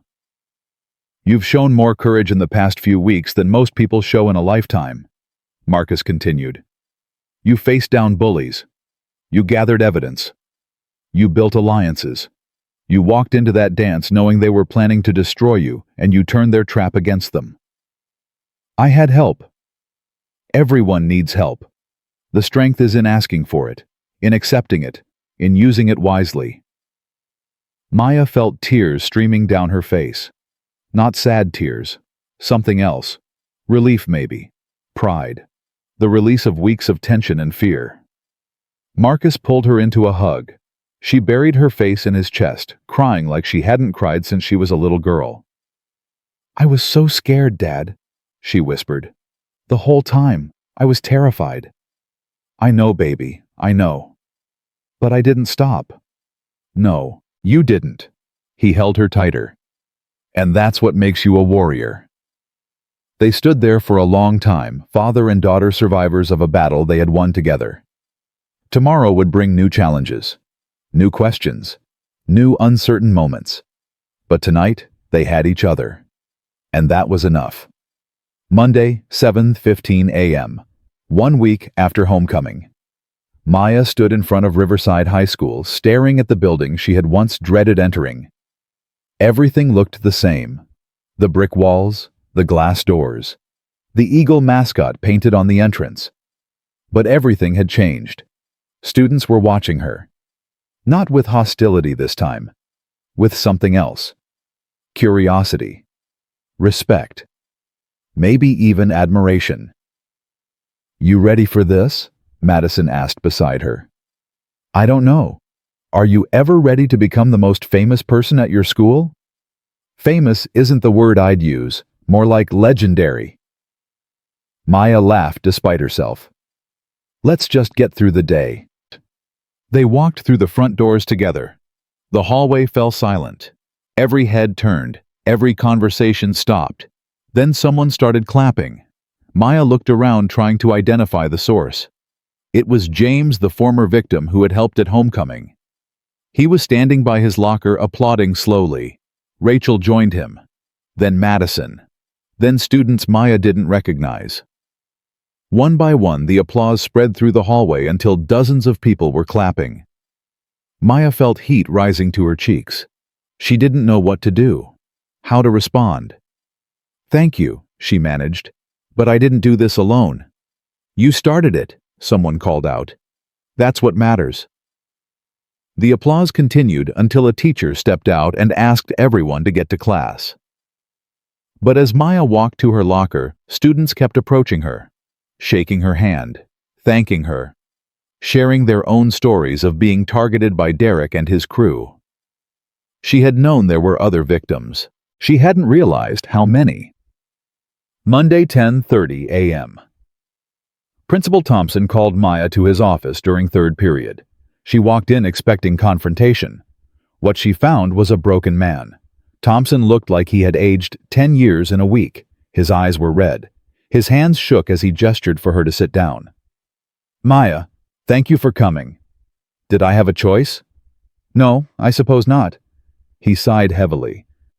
"I owe you an apology, a real one, not the kind I've been giving to save my job." "Your job?" "The school board met yesterday. I've been placed on administrative leave pending investigation." His voice cracked.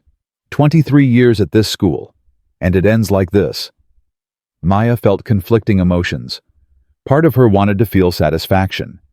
This man had dismissed her complaints, had protected Derek, had enabled years of abuse. But looking at him now, she just felt tired. "Why did you do it?" she asked. "Why did you protect him?" "Because I was afraid. William Lawson funded half our programs. He built our gymnasium. He had connections to everyone who mattered." Thompson's eyes filled with tears. "I told myself I was protecting the school, protecting the students, but I was really just protecting myself. That's not good enough.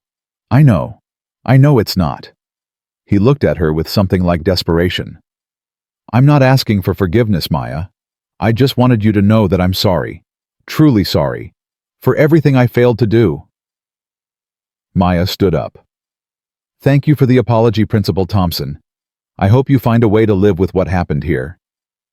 She walked out without looking back. Monday, 12:45 p.m. Lunch was surreal. Maya sat at her usual table, but it wasn't empty anymore. Madison was there, Rachel and James, a dozen other students who had come forward since homecoming with their own stories. "Did you hear about Brittany?" Rachel asked. "What about her?" "She tried to post some garbage on Instagram defending Derek. Called you a liar. Said the whole thing was staged." Rachel smiled grimly. Within an hour, she had 3,000 comments calling her out. She deleted her account this morning. "Good," Madison said. "She helped Derek spike that drink. She should face consequences too." "She will," James added. "My lawyer says she could be charged as an accessory." Maya processed this information. Brittany, who had made her life miserable at every practice, who had stepped on her feet and elbowed her ribs, who had carried the spiked drink across the room with a smile on her face. Consequences were coming for everyone. "What about the other cheerleaders?" Maya asked. "Most of them are scared," Madison replied. "They know they looked the other way while you were being harassed. They're afraid you're going to come for them next." "I'm not coming for anyone. I just wanted it to stop. They don't believe that. They think you're planning some kind of revenge. Maya shook her head. I'm not Derek. I don't need to destroy everyone who ever wronged me. I just needed to protect myself. Try telling them that. Maybe I will. Monday, 3:30 p.m. Cheer practice was optional now. Half the squad had quit in the aftermath of homecoming. Brittany was suspended pending investigation. Coach Williams was facing her own review for failing to address the harassment. But Maya showed up anyway. The remaining cheerleaders were stretching when she walked in. They froze, looked at each other nervously. Nobody seemed to know what to say.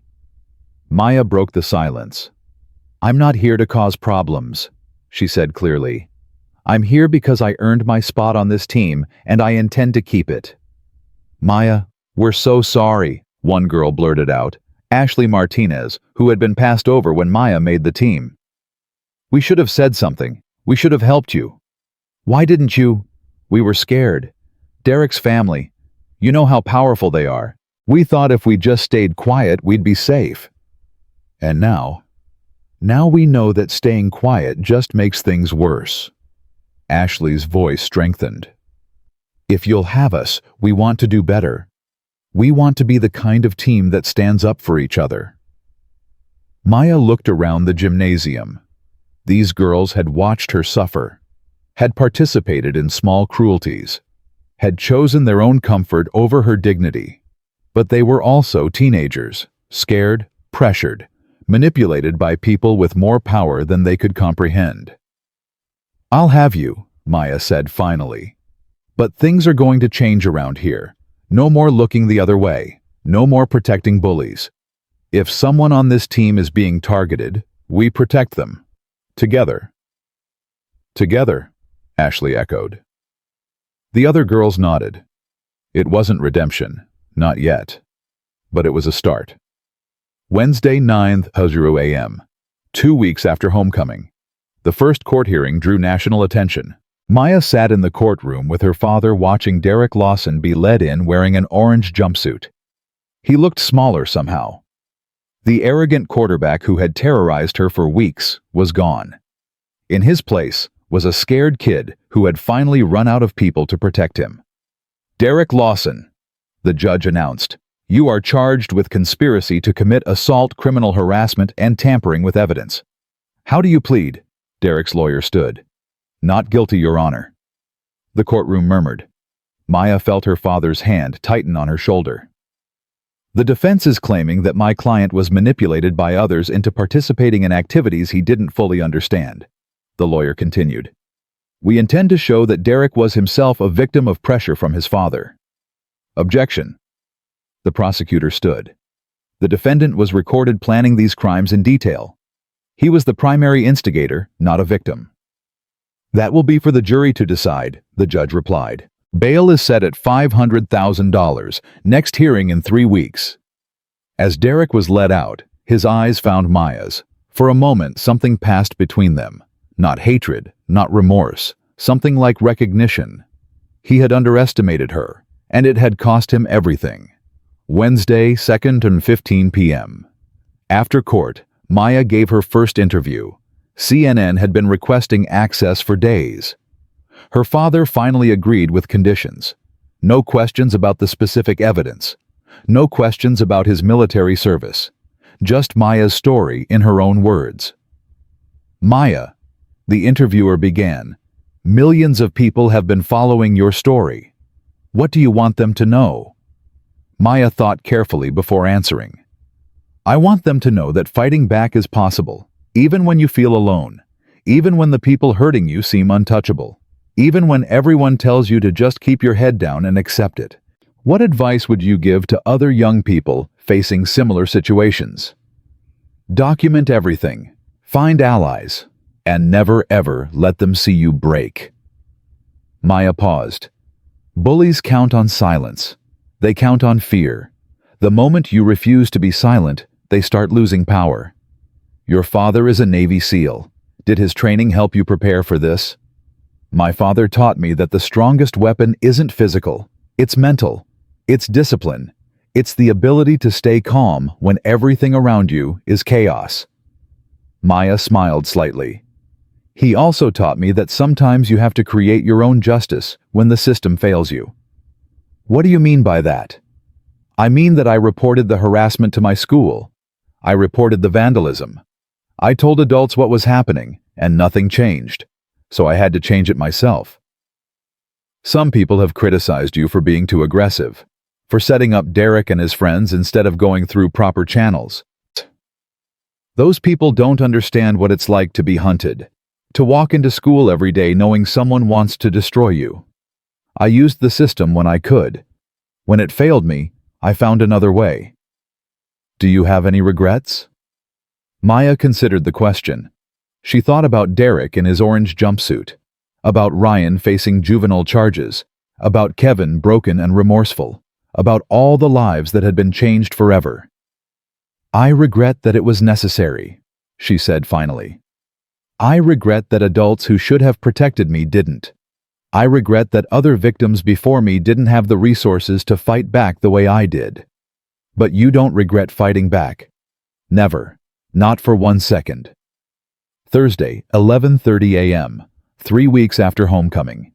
The FBI investigation expanded beyond anything Maya had imagined. Agent Kim arrived at the Carter house with news that made Maya's head spin. William Lawson has been indicted on federal corruption charges, she announced. 15 counts of bribery, 7 counts of obstruction of justice, and 3 counts of witness tampering. Witness tampering? Marcus asked sharply. He tried to pay off several of the victims we've identified, offered them money to change their stories. Some of them recorded the conversations. Agent Kim smiled grimly. He made it very easy for us. What kind of sentence is he looking at? If convicted on all counts, 15 to 20 years. Maya felt the words hit her like a physical blow. 15 to 20 years. William Lawson, the untouchable businessman who had terrified an entire community, was facing real prison time. What about Derek's case? That's separate, but the federal investigation is providing additional evidence. Derek's defense strategy of blaming his father is actually making things worse. He's essentially admitting he knew what was happening and participated anyway. So he could get the maximum sentence. That depends on the jury. But yes, it's possible. After Agent Kim left, Maya sat in silence for a long moment. Dad, is it wrong that I feel sorry for them? For who? For Derek? For his mother? Even for William? She struggled to find words. They're monsters. They did terrible things. But they're also people. And their lives are over. Marcus sat down across from her. Compassion for your enemies isn't weakness, Maya. It's strength. It means you're not like them. You can acknowledge their humanity while still holding them accountable for their actions. But where does it end? Derek goes to prison. His father goes to prison. Their family is destroyed. Does that fix anything? It fixes the immediate problem. It protects future victims. It sends a message that this behavior won't be tolerated. But it doesn't undo the damage they caused. No, nothing can undo that. The past is the past. Marcus leaned forward. What matters now is what we do with the future. How we build something better from the wreckage. Friday, 4:00 p.m., 1 month after homecoming. Sarah Chen came to visit. Maya hadn't seen her since the night before homecoming when Sarah had given her the flash drive that contained years of evidence. Now sitting in Maya's living room, Sarah looked different, lighter, like a weight had been lifted from her shoulders. I wanted to thank you, Sarah said, for finishing what I couldn't. You did most of the work. I just showed up at the right time. You did more than show up. You fought when I was too broken to fight anymore. Sarah's eyes glistened. After they expelled me, I wanted to die. I spent months in therapy just learning how to function again. The things Derek said to me, the things he made others believe, it nearly destroyed me. I'm sorry that happened to you. Don't be sorry. Be proud. Because of you, it won't happen to anyone else. Sarah reached into her bag and pulled out a folder. I've been in touch with the other victims, all of them. We've formed a support group, and we've decided to take legal action. What kind of legal action? Civil suit against the Lawson family, against the school district, against everyone who enabled what happened. Sarah handed over the folder. We want you to join us, to be the face of the lawsuit. Maya opened the folder. Inside were legal documents, testimonies, damage assessments. The scope was enormous. This could take years. It could. But it's important. Not just for the money, though, that matters, but to establish a legal precedent, to make sure schools everywhere know that they'll be held accountable if they protect bullies. Maya looked at her father. He nodded slowly. This is your decision, Maya. But whatever you choose, I support you. Maya thought about everything she had been through. The harassment, the vandalism, the threats, the fear that had consumed her life for weeks. Then she thought about the students who would come after her, the ones who might face similar situations, the ones who might not have a Navy SEAL father to train them. I'll do it, she said. I'll be the face. Sarah's smile was like sunshine breaking through clouds. Thank you, Maya. You have no idea what this means. Saturday, 10:20 a.m. 6 weeks after homecoming. The civil suit announcement made national news. 23 plaintiffs.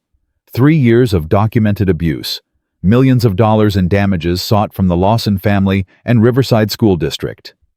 Maya stood at a press conference surrounded by lawyers and fellow victims and read a prepared statement. We are not here for revenge. We are here for accountability.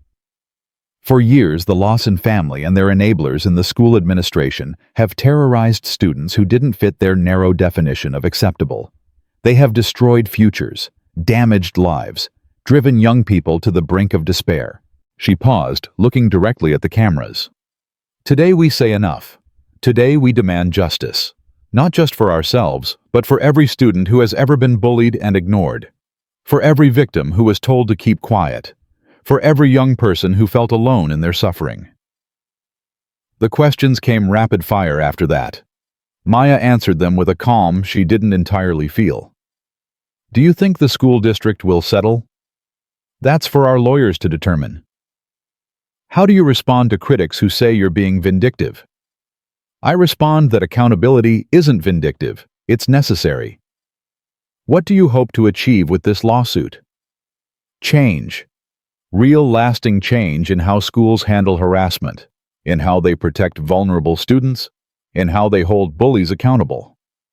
After the press conference, Madison found Maya in a quiet corner. You were amazing up there. I was terrified. It didn't show. Madison hesitated. Maya, I need to tell you something. What? My cousin Sarah, she's been offered a settlement. The Lawsons want to make this all go away quietly. They're offering a lot of money. Is she going to take it? She asked me to ask you what you think she should do. Maya considered the question carefully. I think Sarah has earned the right to make whatever decision is best for her. She's been fighting this fight longer than any of us. If the money helps her heal, she should take it. And if she doesn't, then she keeps fighting alongside the rest of us. Either way, I respect her choice. Madison nodded slowly. I'll tell her. Madison. Yeah. Thank you. For everything. For being there when no one else was. For helping me survive. Madison's eyes filled with tears. That's what friends do, Maya. That's what we're supposed to do. Monday, 3:30 p.m. 3 months after homecoming.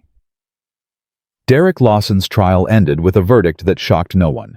Guilty on all counts. Maya watched the news coverage from her living room. Her father beside her as the judge read the sentence. Derek Lawson, you have been found guilty of conspiracy to commit assault, criminal harassment, tampering with evidence and hate crime enhancement charges.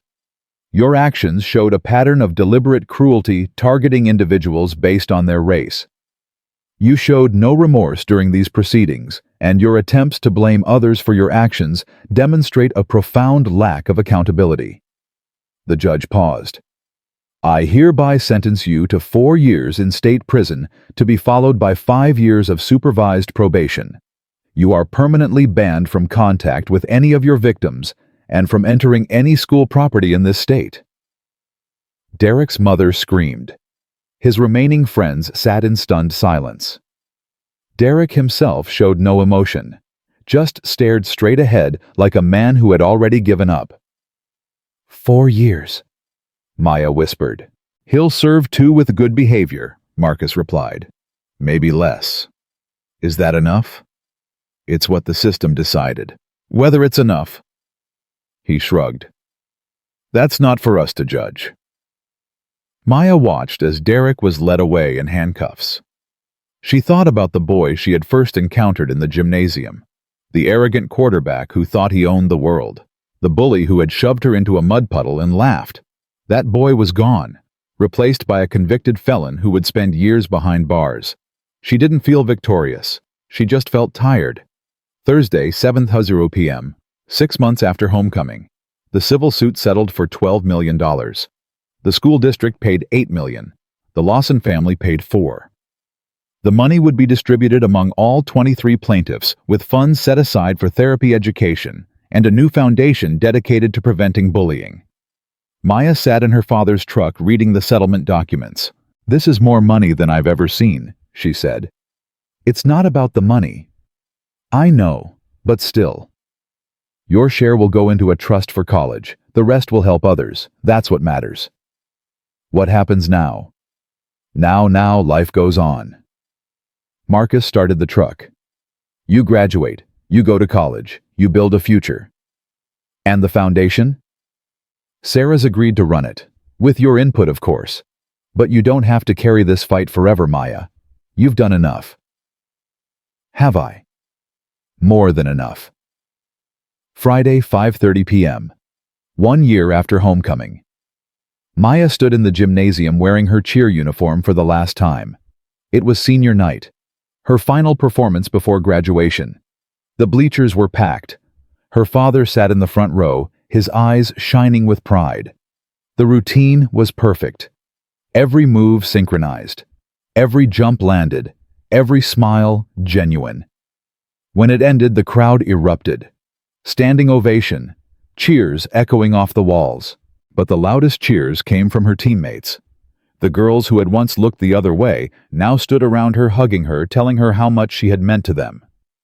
You changed everything, Ashley Martinez said. You know that, right? This team is different because of you. We all changed it together. No, you started it. You showed us what courage looks like. After the game, Maya walked out to the parking lot with her father. The same parking lot where Derek had grabbed her arm, where Brittany had laughed at her misfortune, where so much pain had unfolded. How does it feel? Marcus asked. Strange, like closing a book I've been reading for years. Any regrets? Maya thought about it, really thought. Only that it took so long for someone to fight back, only that so many others suffered before I got here. You can't save everyone, Maya. I know, but I can try to make sure the next person doesn't have to fight as hard. And you will, through the foundation, through your example, through everything you've become. They reached the truck. Maya paused before getting in. Dad? Yeah. Thank you. For believing in me when no one else did. For training me. For being my partner in this fight. That's what fathers do. No, not all fathers. You're special. She hugged him tightly. I love you. I love you too, warrior. Always. Saturday, 0 p.m. Graduation day. Maya walked across the stage to receive her diploma. The applause was thunderous, standing ovation from students and parents alike. But the moment that mattered most came afterward. Kevin Price found her in the crowd. He looked different, healthier, like someone who had finally found peace with himself. Congratulations, Maya. Thank you, Kevin. Congratulations to you too. I'm going to community college in the fall, studying social work. He swallowed hard. I want to help kids who are going through what I went through. Kids who get caught up with the wrong people. That's a good path. I wanted you to know that I think about what happened every day, about the choices I made, about the person I was. His voice cracked. I'm trying to be better. I don't know if I'll ever deserve forgiveness, but I'm trying. Maya studied him. The desperate follower who had helped destroy her locker, who had stood by while Derek terrorized her, who had in the end provided the evidence that brought everything crashing down. Forgiveness isn't something you deserve, Kevin. It's something you earn, every day, through your actions. I know. Then keep earning it. Keep being better. That's all any of us can do. Kevin nodded, wiped his eyes, walked away. Madison appeared at Maya's side. You let him off easy. Did I? Some people would say he deserved worse. Some people would be right. Maya watched Kevin disappear into the crowd. But carrying hate is exhausting. I'd rather put that energy into building something better. Like the foundation. Like the foundation. Like college. Like the rest of my life. Where are you going, by the way, you never told anyone? Maya smiled. Howard University. Full scholarship. Howard. That's amazing. I'm going to study law, civil rights law specifically. Maya's voice strengthened. I'm going to spend the rest of my life making sure what happened here doesn't happen to other kids, making sure bullies face consequences, making sure schools protect their students. You're going to change the world. I'm going to try. Sunday, 8:00 a.m. The day after graduation. Maya stood in her empty bedroom surrounded by boxes. Tomorrow she would start packing for college. Today she was saying goodbye. Her father knocked on the doorframe. Ready. Almost. She picked up the medal he had given her. The commendation from his first mission. I want to give this back to you. Why? Because I have my own medals now. My own victories. She pressed it into his hand. This belongs to you, to your story. I need to start writing my own. Marcus looked at the medal, then at his daughter. His eyes glistened with something that might have been tears. When did you grow up? Somewhere between being shoved in a mud puddle and testifying in federal court. They both laughed. Then they hugged. Then they stood in comfortable silence, father and daughter warriors both. I'm proud of you, Maya. More proud than I've ever been of anything. I know, Dad. I know. Sunday, 6:30 p.m. Maya walked through Riverside one last time. Past the school where everything had happened. Past the parking lot where Derek had grabbed her. Past the gymnasium where she had earned her place on the team. She stopped at the edge of campus, looking back at the building that had been the site of her greatest pain and her greatest triumph. Goodbye, she whispered. Then she turned and walked toward the future. Behind her, the sun was setting on Riverside High School, on the drama and trauma and transformation that had unfolded there. On the girl who had arrived, scared and alone, and emerged as something more. A survivor, a fighter, a warrior. Ahead of her, the road stretched toward possibilities she couldn't yet imagine. College, law school, a career spent defending those who couldn't defend themselves, a lifetime of standing up to bullies in all their forms. She didn't know exactly what the future held, but she knew one thing with absolute certainty. She would never be a victim again, not because her father had trained her, not because she had powerful allies, not because she had won a famous case, because she had learned the most important lesson of all, that courage wasn't the absence of fear, it was the decision to fight despite the fear, to stand up when everyone else sat down, to speak out when everyone else stayed silent. Maya Carter had walked into Riverside High School as a girl trying to make a cheer team. She walked out as a woman who had changed the world, and she was just getting started.